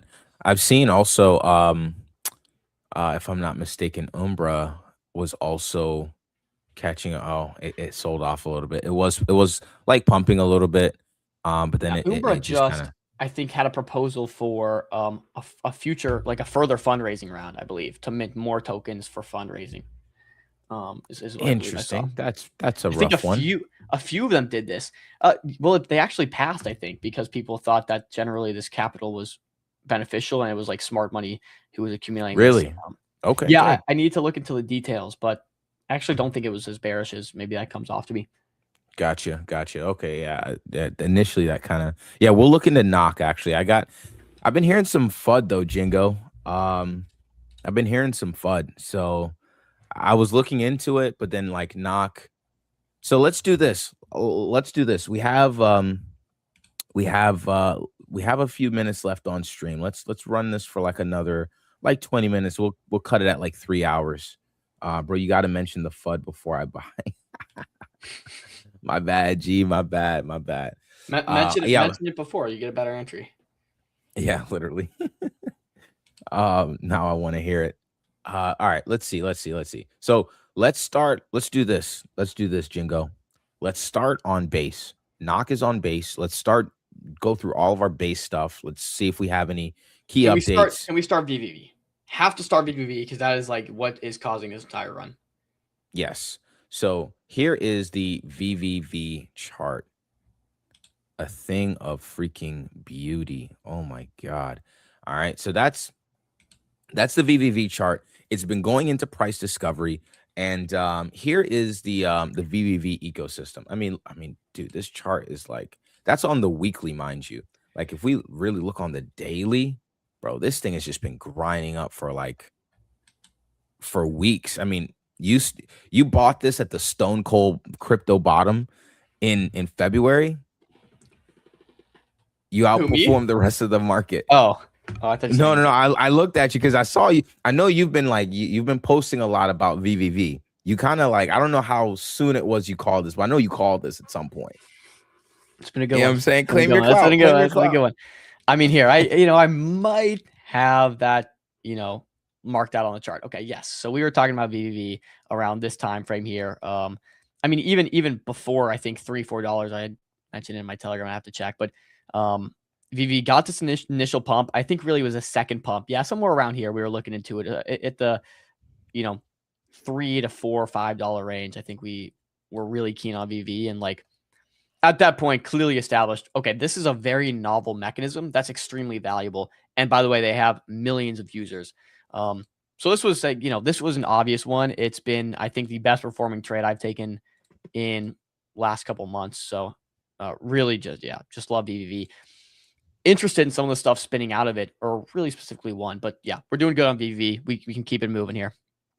Yeah, so that's the VVV chart. Obviously, there's a lot of people now looking at what's the beta, like, well, how can I get exposure, et cetera, et cetera. Allow me to show you the Venice ecosystem map. So here you have a full list of basically projects that kind of feed off of this VVV hype. Hermes OS, we recently touched on that. Yes, we'll cover OPG as well. That's also a big one that we were talking about. By the way, just gonna throw it out there. We made the VVV comparison live on stream with them when we talked to them. We like verbatim. I said, "You're seeing the VVV ecosystem. This kind of reminds me of that. Can you tell me what you guys are taking from that? How you guys are different?" And they're like, "Yeah, we like the VVV ecosystem. We're doing like similar stuff, except much more like, in terms of like verifying the source of the compute that you're getting." So nonetheless, we made this comparison just for what's worth, boys. Isn't that the post that we had that we posted earlier? Yeah. Let's just real quick chat. Let's just pull this up. You want me to, or you got it? I'm trying to see if I can find it. OPG guys are very smart. I mean, these guys are very smart. Here, I can pull it up because I reposted on my main. Oh, yeah. Got you. Yeah, I got it. Oh, sweet. Boom. Let me just let me stop sharing and reshare so that way we can get audio. Got you up. All right, so here's the call that Dom made live on So question here. We're familiar with Venice. I'm not sure if you're familiar with Venice, but okay, yeah. So they have a very interesting ecosystem. I'm seeing some similarities in the protocols. Would you guys say that's a sort of a competitor of you guys? Yeah, I would say, we're in a similar space. I will say kind of like the end use case we try to tackle is nuanced in a little bit of a different way. For them, they're very much focused on confidentiality and privacy. For us, it's a little bit more focused on verifiable compute and generating TE remote attestations that are posted on our blockchain and making that accessible for everyone, right? Supporting, not just AI models, but any machine learning model that you want. So we're more focused on kind of like a full stack infrastructure platform for any model, verifiably inference, and you can see that on the Blockchain Explorer. And one of the, last thing I think is very, very important here is that I think this will power the agentic economy in the future and agentic commerce, right? When agents don't have reputation today, right? When you pay an agent to do something, you trust that it's going to do it, right? There's like really no repercussion if it doesn't do it. And you need some kind of verifiability rails to ensure that if you pay an agent to do something, it does the right thing, and you should be able to verify on a blockchain that that's exactly what it did. And without that, guarantee, commerce can't happen, in our opinion. Boom. So you got it live on stream, the OPG kind of comparison there, and let's just pull up the OPG chart real quick. I think also with this conversation, one of the biggest takeaways for me was they are also like an AI lab. They have multiple different apps and products that they've spun up, all generating revenue. So I think it's like you have the OPG layer, and you can get the verifiable compute, but on top of this, and using their inference and paying them, they also have products that are spinning up out of their own product that are also different apps to kind of prove its use case. And those are also doing well in terms of revenue. So go give that stream a listen if you're interested in OPG, because I think he talks a lot about, valuable stuff there. Yeah, 100%. Great interview and great shout by you as well. So now we see it kind of coming up to a nice little key interesting area on the chart here. And consolidating here, not really like full on rejection, but I think once it clears this this zone, we can even say this, depending on how you want to look at it. But either way, I think this is about to make a pretty big move. And I think this is a more of a mid cap token as well, but it's good to see that even these have been pulling some decent moves off of the bottom. Yeah, seeing Avocado Toast post about this quite a bit. I'm not sure if you guys follow Avocado Toast or are familiar with him. He is one of the best analytical fundamental traders I know. He does a very fundamental approach to the markets. He has good taste in what does well. 100% worth a follow. It's AVOTOAST, Avo Toast. He comes from a traditional finance background as well, but good friend of the show, kind of a good friend of the show, friend of mine. I'm in a lot of chats with him. He is a great trader, and seeing him get bullish on this was, I think, nice to see. Yeah, here, you want to read this out? Yeah, this is his breakdown. He says what you need to know, basically, the analog from traditional equity markets is that value should flow down the AI stack. The valuation expansion went from foundational models like Chat, Claude, Gemini, etc., VVV in this example, to infra supporting inference like data centers like CoreWeave, Lambda, and then that would be OPG in this example. He said, kicker is that OPG has much better tokenomics, fixed supply, no emissions, lower percentage float, and much lower circulating market cap. So, and it looks like he did some additional kind of digging here with, it looks like Grok on some of the metrics on, your favorite supply. traders using Grok. I'm telling you, Grok is, out here. As long as you can ask the right questions, you can get answers that matter. Let's see here. So that was OPG. So that's good exposure to this whole narrative. Another is CyberRen. We talked about that. We've talked about that on stream here since like 900K. It hit like 500 or 5 million market cap. We talked about Hermes OS. We had them on stream last week. Since then they have or last week or the week before, but since then they've rocketed up. We talked about Strike Robot. Maybe we talk about Pod here. Wait, can we give? Okay, I definitely want to talk about Pod and Dolphin, but can you give me a TLDR on Strike Robot, because this is popping off recently, and I'm seeing, like, I have some tweets up on Strike Robot, and I'm trying to learn a little bit more about it myself. Do you have any information on this? Yeah, so there was a Strike Robot thesis that I had saw, and I'm going to share that with you here. Give me one sec. All right. So here's the Strike Robot, like a part of the thesis that I saw. Bang. Also saw this kind of, I think, indirectly gave Impulsor CPT a bit of a bid off of the robotic stuff, and maybe even Kodak as well. But are you still holding CPT? I am. Again, the thesis for CPT for me is like, it's like I'm either going to see this through to further liquidity rounds or IPO, and yeah, if it goes to zero, it goes to zero, and I get baked for tens of thousands of dollars. But what are you gonna do? my guy, Chad. But Strike Robot.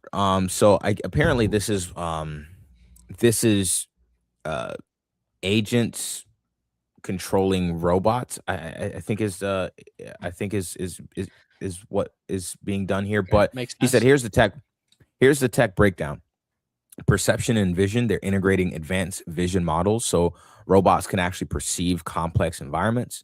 Autonomous reasoning, using React-based reasoning, their agents can think through tasks in industrial settings, factories, warehouses, etc. Simulation to real, they've built the SR platform to train these robots in virtual environments. And they've also partnered with VVV. So that's another part of the thesis here, is that they partnered up with VVV, and so that kind of is why they're being pushed into this ecosystem, and that's what Jeter Griffin here points out. Most assume it's just Venice sponsoring credits, but the new SR platform waitlist says otherwise. Connect wallet, verify your holdings, and in their own words, the partnership involves Venice's credit sponsorship and co-development. So Strike Robot's lead dev is followed by Venice CTO and head of API. Pretty clear this isn't just sponsorship. This is co-development with the hottest protocol in crypto right now, and eventually price will reflect that. The current 8.3 million FDV has only 10% circulating supply, so the real market. Whoa, are you serious? Hold on. Pause. He said He said real circulating supply is like 10%. Pause. Let's look at the chart here. SR. Let's look at the SR chart. Boom. So here is the SR chart. Because it's not up that much if we're being honest. Okay, maybe it is up a lot, okay? Okay, almost 4x, and it's looking like it's ready for like a next leg. It made a higher low, but it said that the current FDV has only 10% circulating supply. So the real market cap is still under a mil. One of the best trade setups I've seen in a long time, and CT is asleep. This is a great zone, I think, if it is a good project from a TA standpoint. Yeah, I think this is actually a really this is a buy. Like no TA, like whatever, like just straight up. Do we know any of the economics of the company? Like, okay, we've got some good factors, good partnerships. They're working maybe closely with the VAV team. Robotics is a hot narrative. Agents controlling robots, cool. Do we know if they have any like economics that are good? Like, are they making money? Are they revenue? Are they profitable? That's the part that I'm not sure of. Yeah, I'm not sure of that. I haven't seen any revenue numbers anyway. I personally haven't seen any, but let's see if I can find something real quick. Yo, let's tag the team, bro. Let's get the team on here. I think I did. This is one of the to them. Yeah, this is one of the ones I sent you. So, maybe we'll see if we can get them on. But I'd love to get them on. And guys, look, if you're listening and you like Strike Robot, dude, get them on. Get them on the show. Get them on the show. Smash the tweets. Tell them to go on MCG Live. Tag our account. Like, yeah, like when you guys do that, it's going to incentivize them to come on. And they were also a finalist in the base batches with virtuals. So like I guess virtuals was like having this. I don't know if to say it was a hackathon or something like that. But they end up being like one of the finalists there. And so that's also pretty solid.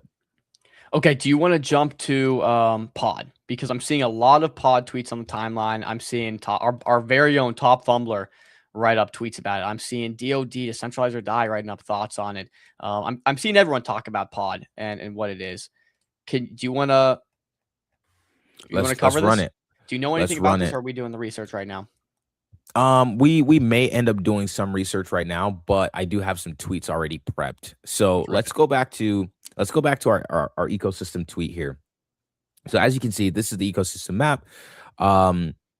And they actually talked a little bit about Pod in this tweet. So they talked about Strike Robot, but Pod, another one, partnership with Ask Venice in the AI model Dolphin Mistral 24B Venice edition. It's co-founded by Eric Hartford. He had a history with Microsoft, eBay, and Intel. So that's a little bit of a TLDR here on Pod. But there's also another one because one of the homies. This is a sick post, man. I wish I would have made this post. Yeah, 100%. Super sick. Let me see. There's also some other tweets about Pod that from the homie Med. He's also been pretty. He's the one who he's been calling Pod for like a month, and he was like one of the only ones on top of this. For context, real quick, let me just pull up the chart here because this is going dummy. I mean, going dummy. Yeah. Where is she? I'll pull her up for you guys. Yeah, this one went from nothing to something real quick. Jeez Louise. So this was chilling at, sub 0.0025 forever. It did a clean 10x. I mean, clean 10x. We'll just take from the floor here. It's up 10x right now from top to bottom, 15. Yeah, I mean, this is a chart. This is the kind of chart you love to see. And it really looks like it's only been out for 71 days. So it's still pretty fresh and new. This is a great looking chart. Chill, I'll let you get back to the thesis. I'll have to context brief everyone. Yeah, no, 100%. So let me see here. Pod. Boom, here it is. And as you can see, the boy Med, he's been on top of this like for a long time. This is by far the most used model on Venice right now, and that's without counting the 2 new models dropping next week. One, Conclusion Pod, is criminally undervalued. Basically said that on April 11th. So like I told you guys, he's been on top of this for like a long time. You're not bullish enough on Pod, but he actually, like, there was a much larger write-up he did a little bit ago. He did one on OPG as well. But he did one on Pod that I really wanted to highlight. I can go through a few too, if you're looking. Yeah. I thought I had it saved, but apparently not. So yeah, go ahead and run that. This is Jeff. Jeff does good AI research. He goes, DeFi tokenomics is coming to AI. Venice introduced Diem, which means stake VVV, earn 18% APY, and mint Diem, which is tokenized inference credits that generate $1 a day in platform credits till perpetuity. We've covered this ad nauseum. But there are many people who minted Diem but has no use for it. $1 a day just goes to waste. Antseed, built on this premise, takes the $1 a day inference credit and sells it to AI users who are interested in discounted credits. Yields for Diem owners, cheaper. Inference for AI users, yields on top of yields for VVV stakers. Okay, so do you get where I'm at so far? You stake VVV, earn great yield, and also you get Diem. But when you have this Diem, which gives you $1 a day in platform credits, not everyone uses those, so they want access to sell those. That's kind of what they're saying here. Dolphin pushes the design space a step further. Perpetual inference credits accrue directly to Pod. Node operators, validators, investors align interests by staking. Staking auto-compounded yields from network buybacks. The longer the stake, the higher the multiplier for node rewards. Unstaking triggers a 3-month lockup. There's VECRV, like mechanism where stakers will be able to redirect their unused inference credits to other people. Instead of bribe marketing for voting power, we're getting bribe marketing for inference. My idea. Just like when PenPy and Equilibria were building on top of Pendle's vPendle in 2023 to 2025, governance aggregators could accumulate Pod, stake them, create liquid wrappers, maximize yield for stakers via a bribe marketing. This is a bit much, but just stick with me, guys. I'm going to try to understand this.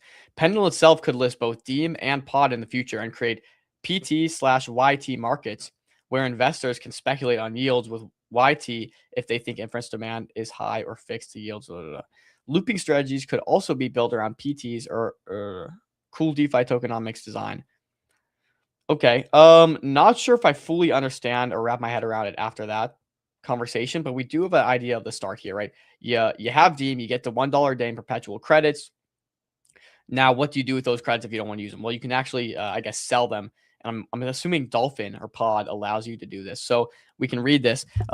Dolphin % X APY stake Pod, which gives you credit. Get X Pod, market for unused credit. Okay.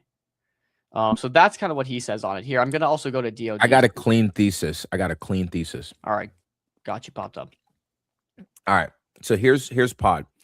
Dolphin is a 7-person AI lab behind Venice AI's uncensored models trained on BitTensor's Target with their own peer-to-pool inference network. Pod offers combined VVV distribution exposure, Tau training exposure, and independent inference supply in one token.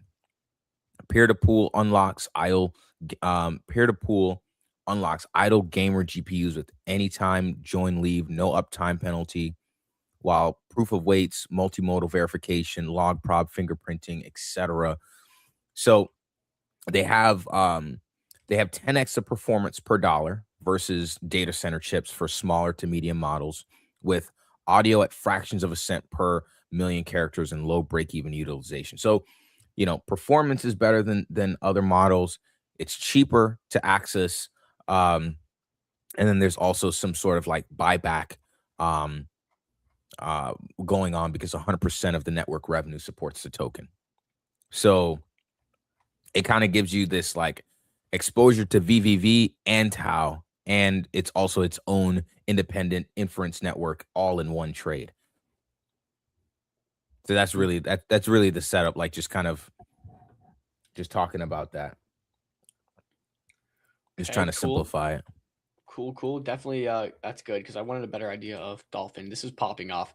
I would say, wait for a pullback at this point. Now we did see VVV, for 100%. example, did not give much of a pullback. We tracked it the entire time up, and there was never more than a couple days or a week or two period where it went down, even sideways. It really didn't go down, went sideways. So watch this, maybe accumulate as it compresses a bit, but interesting.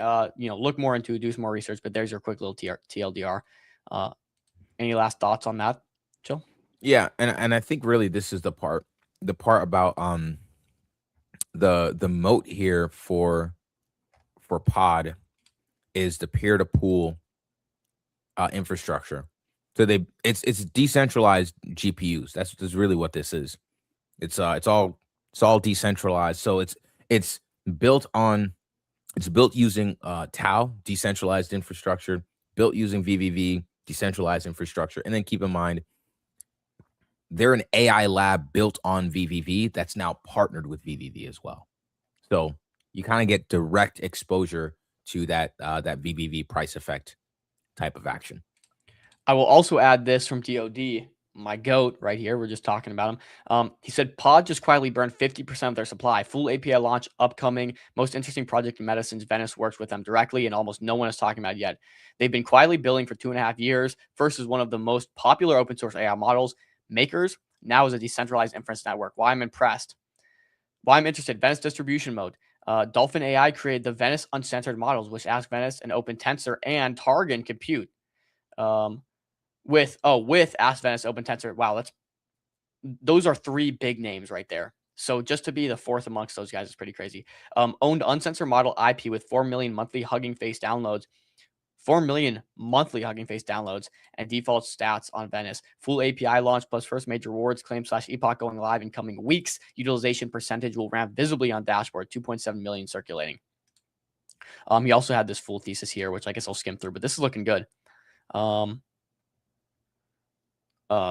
Big Start released this.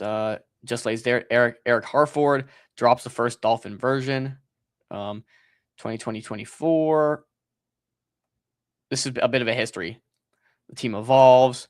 Let normal people run their gaming PCs to power AI and get paid. We've seen this idea done in DPIN quite a bit. They launched this new 24 billion parameter model, it looks like. Super strong uncensored version. Okay, sweet. Yeah, well, this is one we have to get on MCG. But good write-ups by DOD, nonetheless. Also, real quick, Ave, to pivot to your question, you asked us a while ago, I meant to get to it. Have you all seen the new launch on EZA? CVT looks very cool. We can check it out real quick. CVT, we'll say EZA again, like EZA still has not solved anything. Real quick. Let's close out base. Okay. Totally. And then we can pivot to Solana. Valid. Anything else on base you wanted to highlight? On base, we covered Strike Robot, which I think is interesting, getting a lot of traction. And all of these are on dips, I think, right now. So just pay attention. There is this liquid protocol built by Mod Capital, which I think I wanted to kind of give a little look into. But let me see what else. We talked about Pod, which is covered. Hermes OS. Let's cover Hermes OS real quick. This one we had on the show. It's doing really good. Again, Hermes OS just overtook OpenClaw as like the most popular open source model. We broke down the whole thesis yesterday too. Oh, did you? Okay. Well, this is cooking. This is cooking. Actually, up from where we mentioned it yesterday. Yesterday it was at like 800, 900K, something like that. So I mean, bro, when did we have them on the show? What were they at on the show? Oh, well, dude, they were like sub 300K on the show, somewhere down there. Ripping. You're welcome. I mean, we literally asked it specifically. It was like, okay, Hermes OS. Why is Hermes gonna blow up? Like, why is this model better than like OpenClaw and stuff? He gave the thesis for that, and the thesis for that was like this is the proxy, right? So we saw that play out in real time. We talked about Cyber this being potentially Eric Voorhees or his wife's like other project they're working on. Again, this is much more speculative. Talked about VV and Deem. Yeah. So no, I think I'm good on base, unless you want to cover Liquid, which has been getting some bids, and I'm trying to recall why, but it was one I wanted to look into more. I'm good. We covered Yeah, we can cover the liquid and then we can close that one out. Liquid, co-founder of Clanker World, so he's a OG. Liquid Protocol recently introduced a token migration feature enabling creators to bring OG communities forward. Okay, we've seen this token migration to base.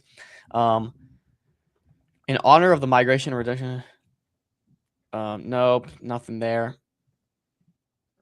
Okay, I think Liquid also works with Rainbow, as I saw. I don't know. Okay, never mind. I'm not going to look too much into this one right now. I'll do this on my own time. But that was Liquid. Let me get back to what was it that? That's T-Claw. Okay, what was the ticker that Ave just shared with us? Let me see. Was it let me look back. See. Oh, it's like- Liquid is Rainbow's launchpad. Okay, good to know. New launchpad predictor looks very interesting. Send that. I'll send the ticker CA. I'll check it out. Clawbank. Let's check out Clawbank. I saw Claw Lob or something, which is doing really well. I reached out to them. CVT. Okay.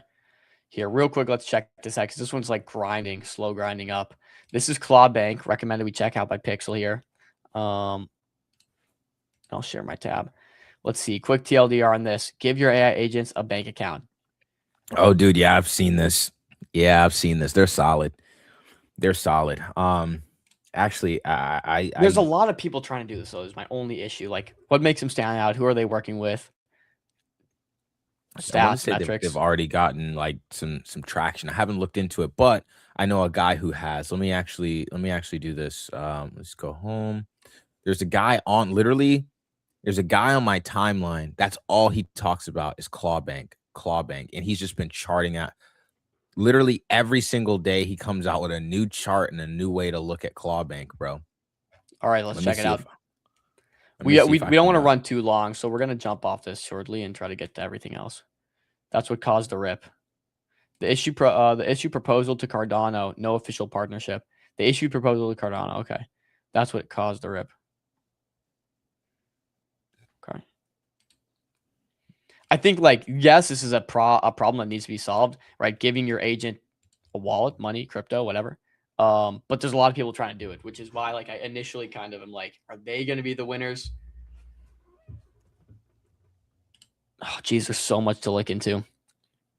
Yeah, Botcoin, Nook, Juno, Robot Money, Self-Call. What's up?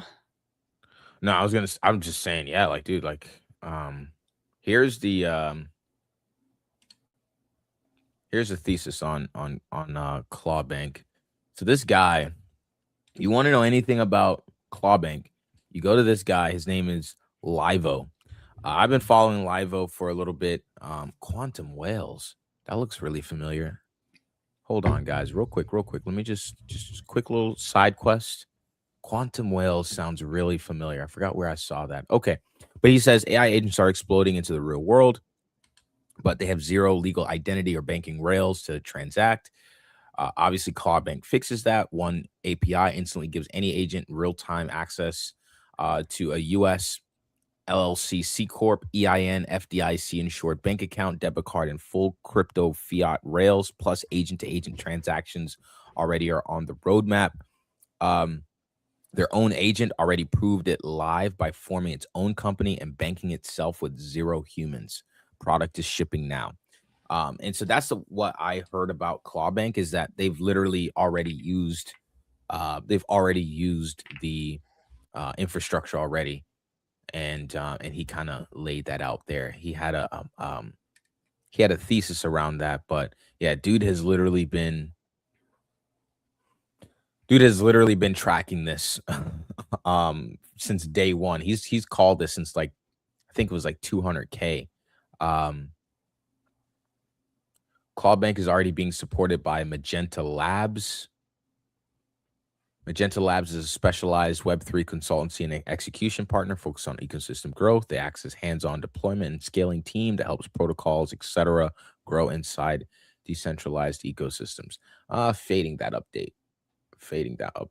Yeah. Okay, I don't know. I But think yeah. maybe the best thing you guys can do, and there's so much going on base right now. Like my recommendation, and I've done this, like I've done this countless times. When you have ecosystems popping off and you don't have time to research all of them, you don't have time to enter all of them, capital, you just don't want to stretch yourself too thin. Anything that's remotely interesting, just add it to a list and catch every update they put out. And over a week or two, you'll get a very good gauge on what they do. You'll get a very good gauge on the team, how they're acting, how they're moving. And you can be late early, and you can be bidding some of this stuff for the last leg up, right? That's what I would say. So if you like CloudBank, add it to a list and just follow them over the next week or two and make your decision based on that, because it's too much information overload to go through all this stuff right now and try to do that. Yeah. I guess one liner on ClawBank is just first agent to form its own company and have its first bank account.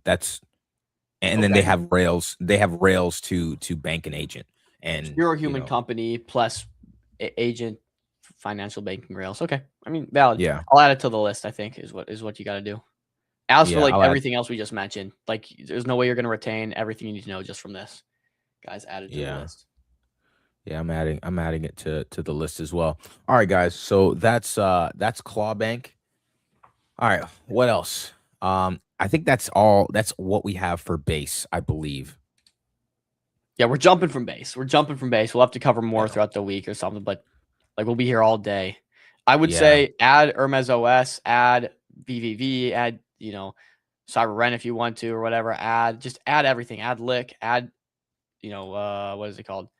Strike Robot, add Pod, add them all to your list, and over time you'll kind of be able to filter out what's the wheat from the chaff, as they say. Okay, what about that EZA platform that CVT? EZA has had some really good launches. I would say if you're actually stocking the EZA Launchpad, it's probably some pretty good bids because you had a lot of time to get things pre-bond, and some of the stuff's going to 2, 3, 400, 500K. Like Praxis, like this is at 200 something K. So, not bad thing to stock right now.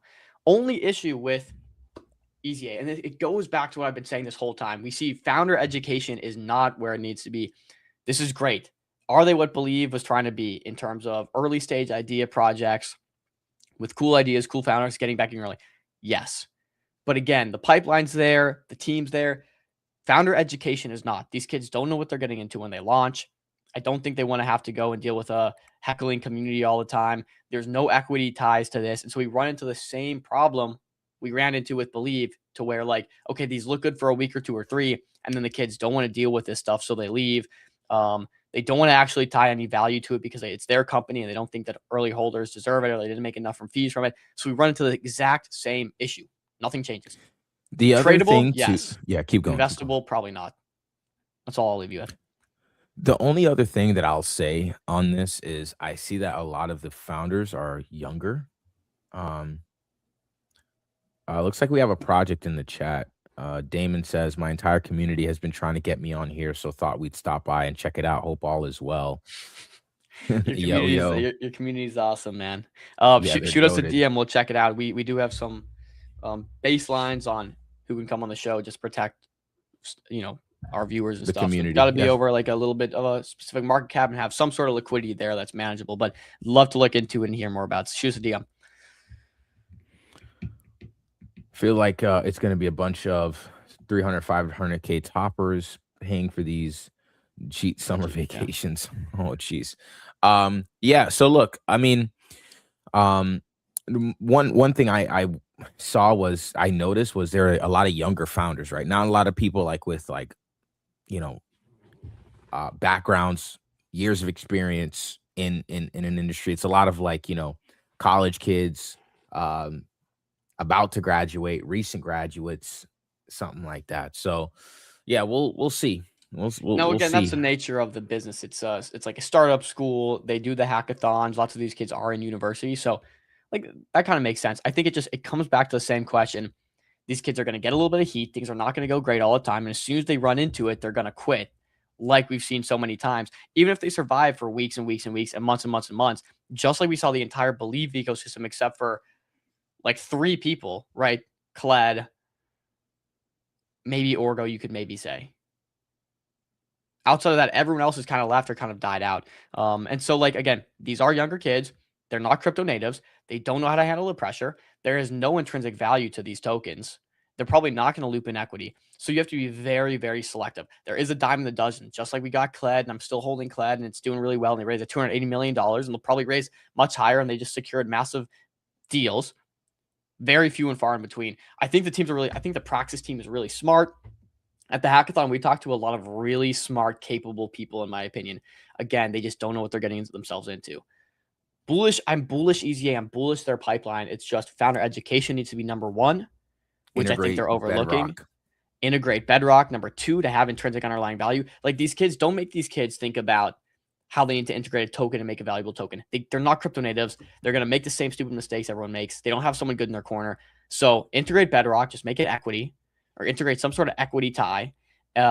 And let's give these kids proper founder education, because they do not have it. They do not have it, as we've seen the problem with many platforms. So that's my one issue, not issue, but just my one gripe with EZA is it's the same thing we've seen over and over. And I fear it's going to follow the same pattern. Of course, good friends with Dom and Phil, and bullish EZA and bullish their pipeline, but like, we got to nail this down. I can't stress this enough. Can we check the chart out though one more time? I didn't really get a chance to. CVT, yeah, bang. Looks solid. You want to check the Praxis chart as well? It's another one I think that's popped off on that platform. It's the drone company, which is very cool. We talked about that yesterday. We took a deeper look into Praxis. I think it's probably one that I'm not sure if Josh is in it or what, but he was definitely interested. So that's Josh's wheelhouse. Josh will love his like deep drone technology and stuff like that. He loves that stuff. Yeah, we charted this one out yesterday. Solid. Yeah, I mean the only thing that I pointed out on this was, this is a key buy zone in green. This is the range that we've been in before. We're now back in the range, but this would be the area I'd get into, sub 200K or about 200K. Practice same price as CPT. It's crazy. That is crazy. Except one you actually have. I don't even know if you can call a SOAR model valid like equity ties. Oh yeah. Whoa. So we talked about this one yesterday, Opal. Wow. Another one we did live DD on. Looks like it's going up about 2x since yesterday. We talked about it at around like 700, 800K. And so now, we see it leaving that zone, and we like that. We love this look. But again, this is another one that accumulation really started on this. Again, this is another one where you put it at May 1st, and that's when this chart really starts popping. I mean, it popped before, but it kind of sold back off a little bit. It sold the entire move off again. But yeah, I mean, boom. Yeah, what a cook. We got them coming on, or at least they should be coming on probably next week. So tap in. Yeah, Pixel. We are tapped into Clued. That's one that we talked about yesterday as well. They won a pump on Hackathon, correct? Clued, I believe so. So Hackathon winners. I'm assuming they probably do the same thing we've seen the other ones do: raise the ace round and maybe go on to raise more. I do think the team is very sharp here. From what I gathered, this is one of the few interviews where I'm like, okay, this could actually be something. Dude, I remember having them on like all the way somewhere back here. Like we had them on the show, and I literally said, I remember saying about this one, like, dude, I love the product. I'm not really sure how to feel about the token yet, but I love what he's building. Right. Yeah. I'm trying to. And so now if this gets, was like, yeah, I mean, if we end up having an ace round for this one, I think this would do really, really well. I think this will do really, really well. What's that? 1.3 mil, pretty much. Yep. Especially if it's a 1-to-1 ace round, 1.3 mil is pretty compelling for what they're building here. Deep AI tech. Perfect. And they're pretty much. Am I remembering this correct? Clued's basically created a way to avoid like hallucination in a lot of these models. And yes, and he had like the amount of the hallucinations compared to like regular models. Yeah, the benchmarks were like out of this world. I remember looking at the benchmarks. I'm like, holy crap, like this is crazy. So yeah, it's good to see that, you know, the fundamentals are reconnecting with price action a little bit here. I'm really happy to see that. So if we can keep this up, keep this trend up, then yeah. So that's Clued. What else? What else do we have? I mean, think that's pretty much. Oh, Zona. We have Zona coming on tomorrow. This is one we talked about last week. I told you guys yeah, I'll be keeping an eye on this one. And it's you know, consolidated under the all-time high, and then boom, now we're headed for higher. So yeah, I mean, look, if you're not in this right now, maybe you look for a retest of this level. But you know, if you're not in right now, let's actually help you chart something out here. Let's do you draw have a fib. TLDR on this? I think do I have? I thought I have one. I thought I prepared one tweet on this one. If not, that's all good. I We got them on don't think tomorrow. so. Yeah, I we're good. don't believe so. No, yeah, I don't believe so. But from what I see, if you go on their Twitter, building agents with Orbit powered with. Okay, yeah, I have no idea. This is one that pumped off the X402. This is one that pumped off the X402 hype last week. So this and a few other charts pumped, and I meant to put on the research, but on the research list, but there's just so much stuff to research in this market right now that Yeah. it's actually kind of Lists, crazy. Lists. Literally. So if we look at this, look at the daily pivot strategy would probably put a bid just around golden pocket. I mean, that's literally Yeah. right where we draw. So just a retest of the what was resistance. Let probably a buy zone right there. That's what I'll mark out here. But it hasn't, in fairness, this hasn't pulled back in days, as you can see. Literally, I've been waiting for this to pull back, and it hasn't. So I don't really know if we get it. So that's as far as the utility. Any other utility stuff that you want to go through?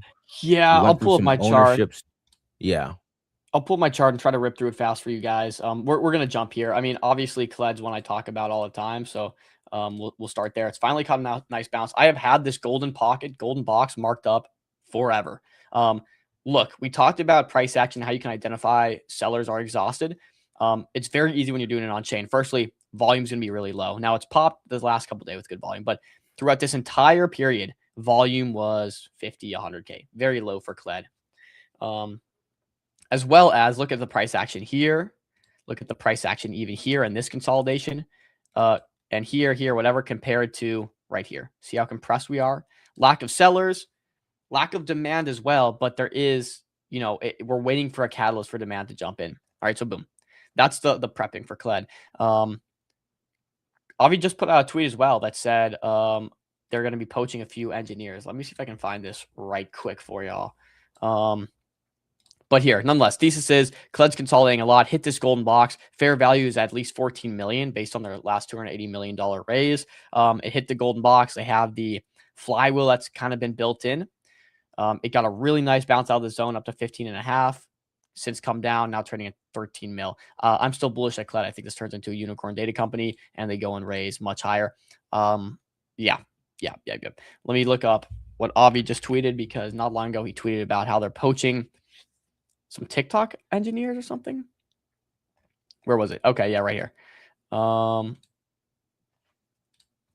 you see my tab? Sweet.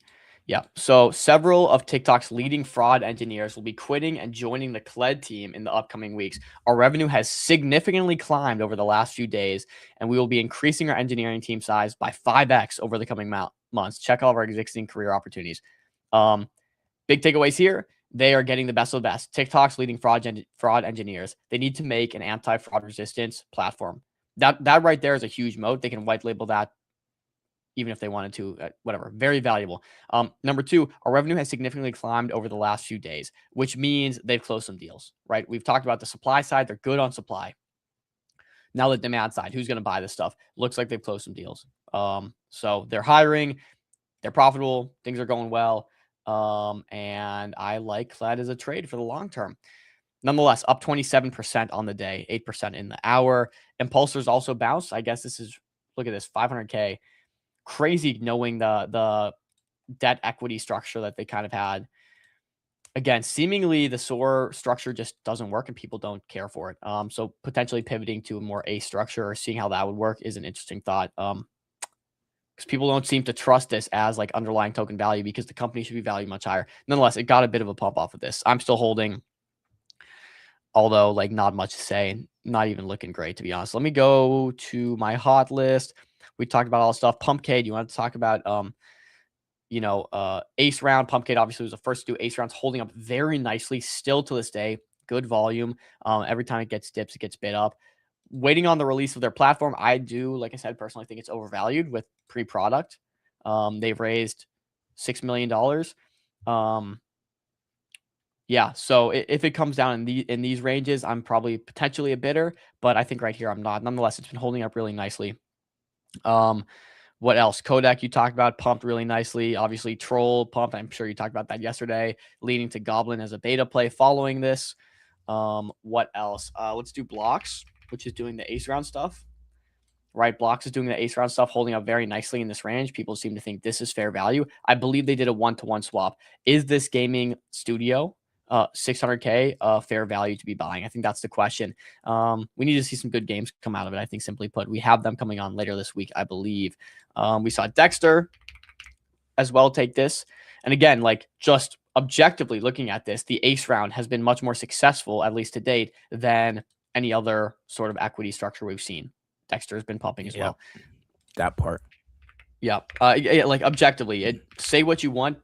Think your model's better. It doesn't matter. Objectively, ace round is doing better, and that's fine. I don't have to agree with it. You don't have to agree with it, but it is what it is.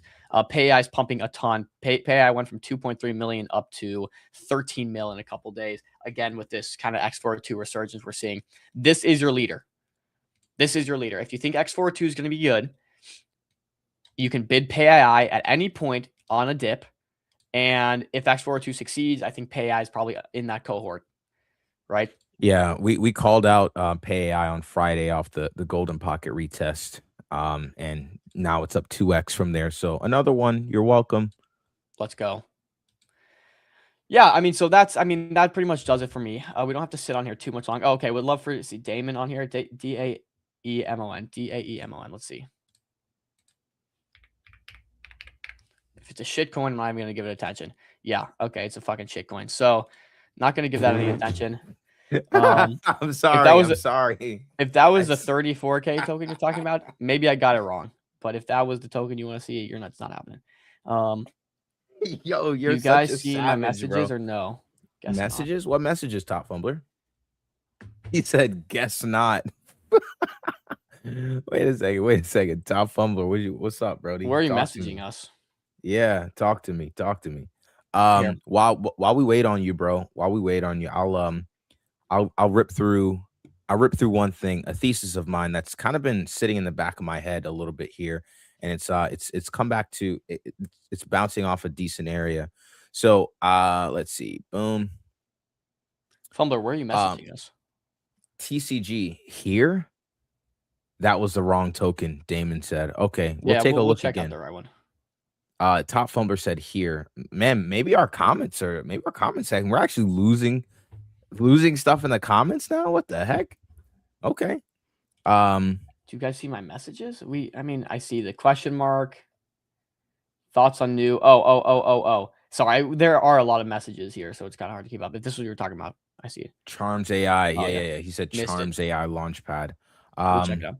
Maybe that's one that whoa, hey, wait a second. Josh. Nah, bro. Wait a second. All right. Let's see. Okay, here. I think I see the right one. Yeah. Damon's got this ticker. It's 33K. We can't get into that. Yeah. Give us a TLDR. Give us TLDR on what you're building in the comments here, and we'll read it out loud. We just can't go that low. Not personal. Yeah. It's too PvP at those levels. So let's see here. We have TCG. So we know that Pokemon cards and everything has been going pretty crazy. We have the 30-year Pokemon anniversary coming up this year. TCG was another guest on MCG earlier this year, and this actually did pretty well. This actually did pretty well. I think the whole TCG market is kind of pulling back alongside cards, if I'm not mistaken. Maybe we take a look at cards to see. Ooh, definitely take a look at cards. This is getting to the bid zone, boys. We have them coming on Thursday. We're talking about the token. And I saw a really good interview with Ash Crypto, I believe it was the other day, of the founder of Cards, talking about this. He basically said, look, we're not allowed to say it, but we want all value flowing back to the token, right? It's not like we have equity over here on one side and token on the other side. It's like we have the token and we want to do as much as we can for that. Let me see if I can actually find that clip. Maybe check out Ray as well, Chill. I know you're a Ray bull or been a Ray bull in the past, and I think that's pumped quite a bit. Really? I Believe didn't so. even check the chart. Let me see. Dude, guys, there's so many projects to go through. It's not even funny. Like it's Not even insane the possible. amount of we'd be here for days. And Yeah, so yeah. What was I searching up here? Cards I don't even interview. know, That's bro. right. I was like, dude, I'm just trying to keep up with everything.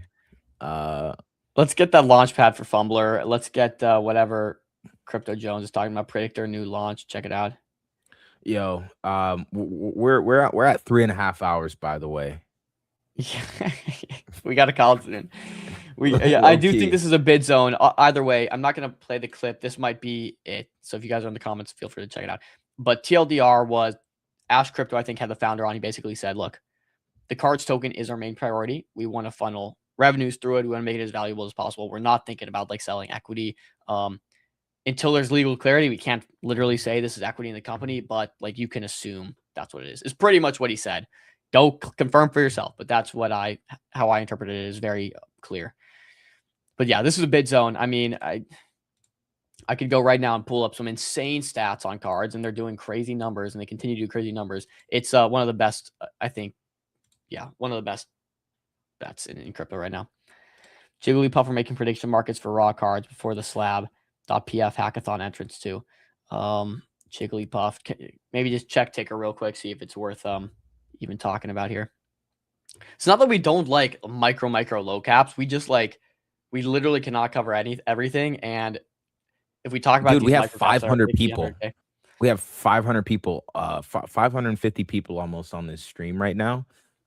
It's just too low of a market cap to. Can we search Jigglypuff? Yeah, I'm searching. Hold on. Oops. It's a long ticker. Off the rip. Just bad ticker. Bad ticker. You gotta keep it short and sweet. Chart looks decent, actually. Yeah, not too bad. Market cap 160K. Okay, this one could actually be worth looking into. Yeah. Add it to the list. Come on one of our next streams. We have a lot of interviews for the rest of the week, but come on one of the next streams where we're just yapping, going through projects. We'll give it a deeper look, but we gotta start wrapping here. We'll look through two more. That's Predictor. And then the new Charisma AI Launchpad, which Fumbler I know nothing about. So like if you want our thoughts on it, I kind of have none for you, but happy to hear what you think about it. TLDR. Look at this thing. Oh, you're on 3K. Just holy dude. No, this is 30 minute. It's 30 minute. What's the market cap? 250. 250. Predictor pump fund prediction market thing could be huge. It just launched. Check it out, just so you can say that you saw it here at 200K. Good call. Appreciate you, big homie. I mean, thanks for the work, boys. We'll check the replay later. Take care. Appreciate you, dog. Yeah, I mean, Predictor, maybe we keep an eye on that. I'll keep that on the list. The last two I'll mention is TCG. We had them on stream here earlier this year. They're another cards meta pulling back alongside cards. Thanks for the suggestion, Hawks. We'll check it out. Thanks, Hawks. Please. Oh, Top Fumbler. Yeah.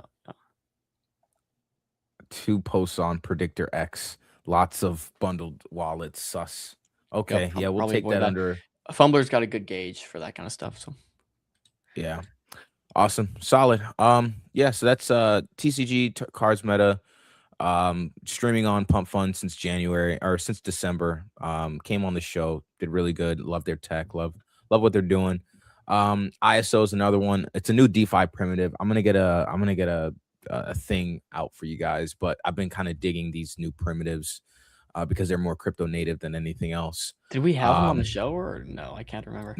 No, definitely but I reached out did. to them. I did send it to you just in case to reach out. I'll circle back. Maybe also put in some work on that if you can. A little comment or something. Got you. All right. But yeah, I think we're gonna wrap it here, guys. We're at 3:30. We usually try to like keep it closer to 3 hours because for viewers and stuff like that, like we don't want it to be too long. We want it to be a lot of compressed alpha that you can easily get in a relatively short time. But dude, appreciate you guys, man. Y'all have been literally smashing the stream. I think this is the most comments we've had on stream in a long time. So appreciate you guys for the love and just for pulling up. Real quick, I'm gonna look at charms for you. And then we'll check schedule. We'll let you guys know what we got. We got a great week coming up. And stuff is getting added as we speak. Charms, the character economy starts now. Chat with AI characters backed by the ones you believe in, or create the next icon. This is an IP play. I'm simply not very bullish on IP markets, or haven't been in the past, but I'll look into it here real quick. Millions spent hours with AI characters, but characters forget, creators don't earn, and best experience sit behind paywalls. We raised $1.5 million to build a character economy with Lettuce Fund, Coinbase Ventures, Big Ecosystem Fund, some others. Here, let's see.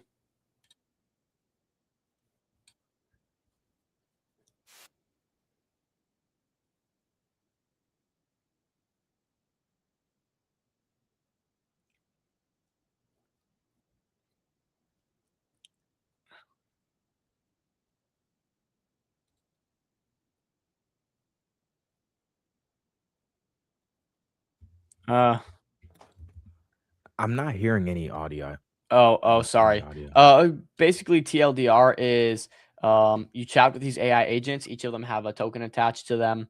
Yeah, not bullish on these kind of IP plays, and also just not bullish on general AI like chatbots like this. Good on them for the raise. I would say not my speed. So that's my general thoughts. Hey Pixel, thanks for tuning in today. Good to have you in the community. We're trying to grow this thing, and I think we add some good value. So we appreciate you coming in. We'll be here every day, Monday through Friday. Let's see. Pixel. MCG, I'm going to go and show you guys the banger schedule we have. Where is it? Highlights. We got a new one coming out as well. All right, here's the schedule, boys. So today was pretty much a chill day. First day we had BioLM. Today was pretty chill with T-Club. We had a missed schedule here, so don't worry about that. Now it's going to start getting pretty exciting. Wednesday, we have basically a star day. So we're going to have their new micro race that just launched come on, as well as this micro race. I believe we also have, what was the project we just talked about? Chill, it's on tomorrow.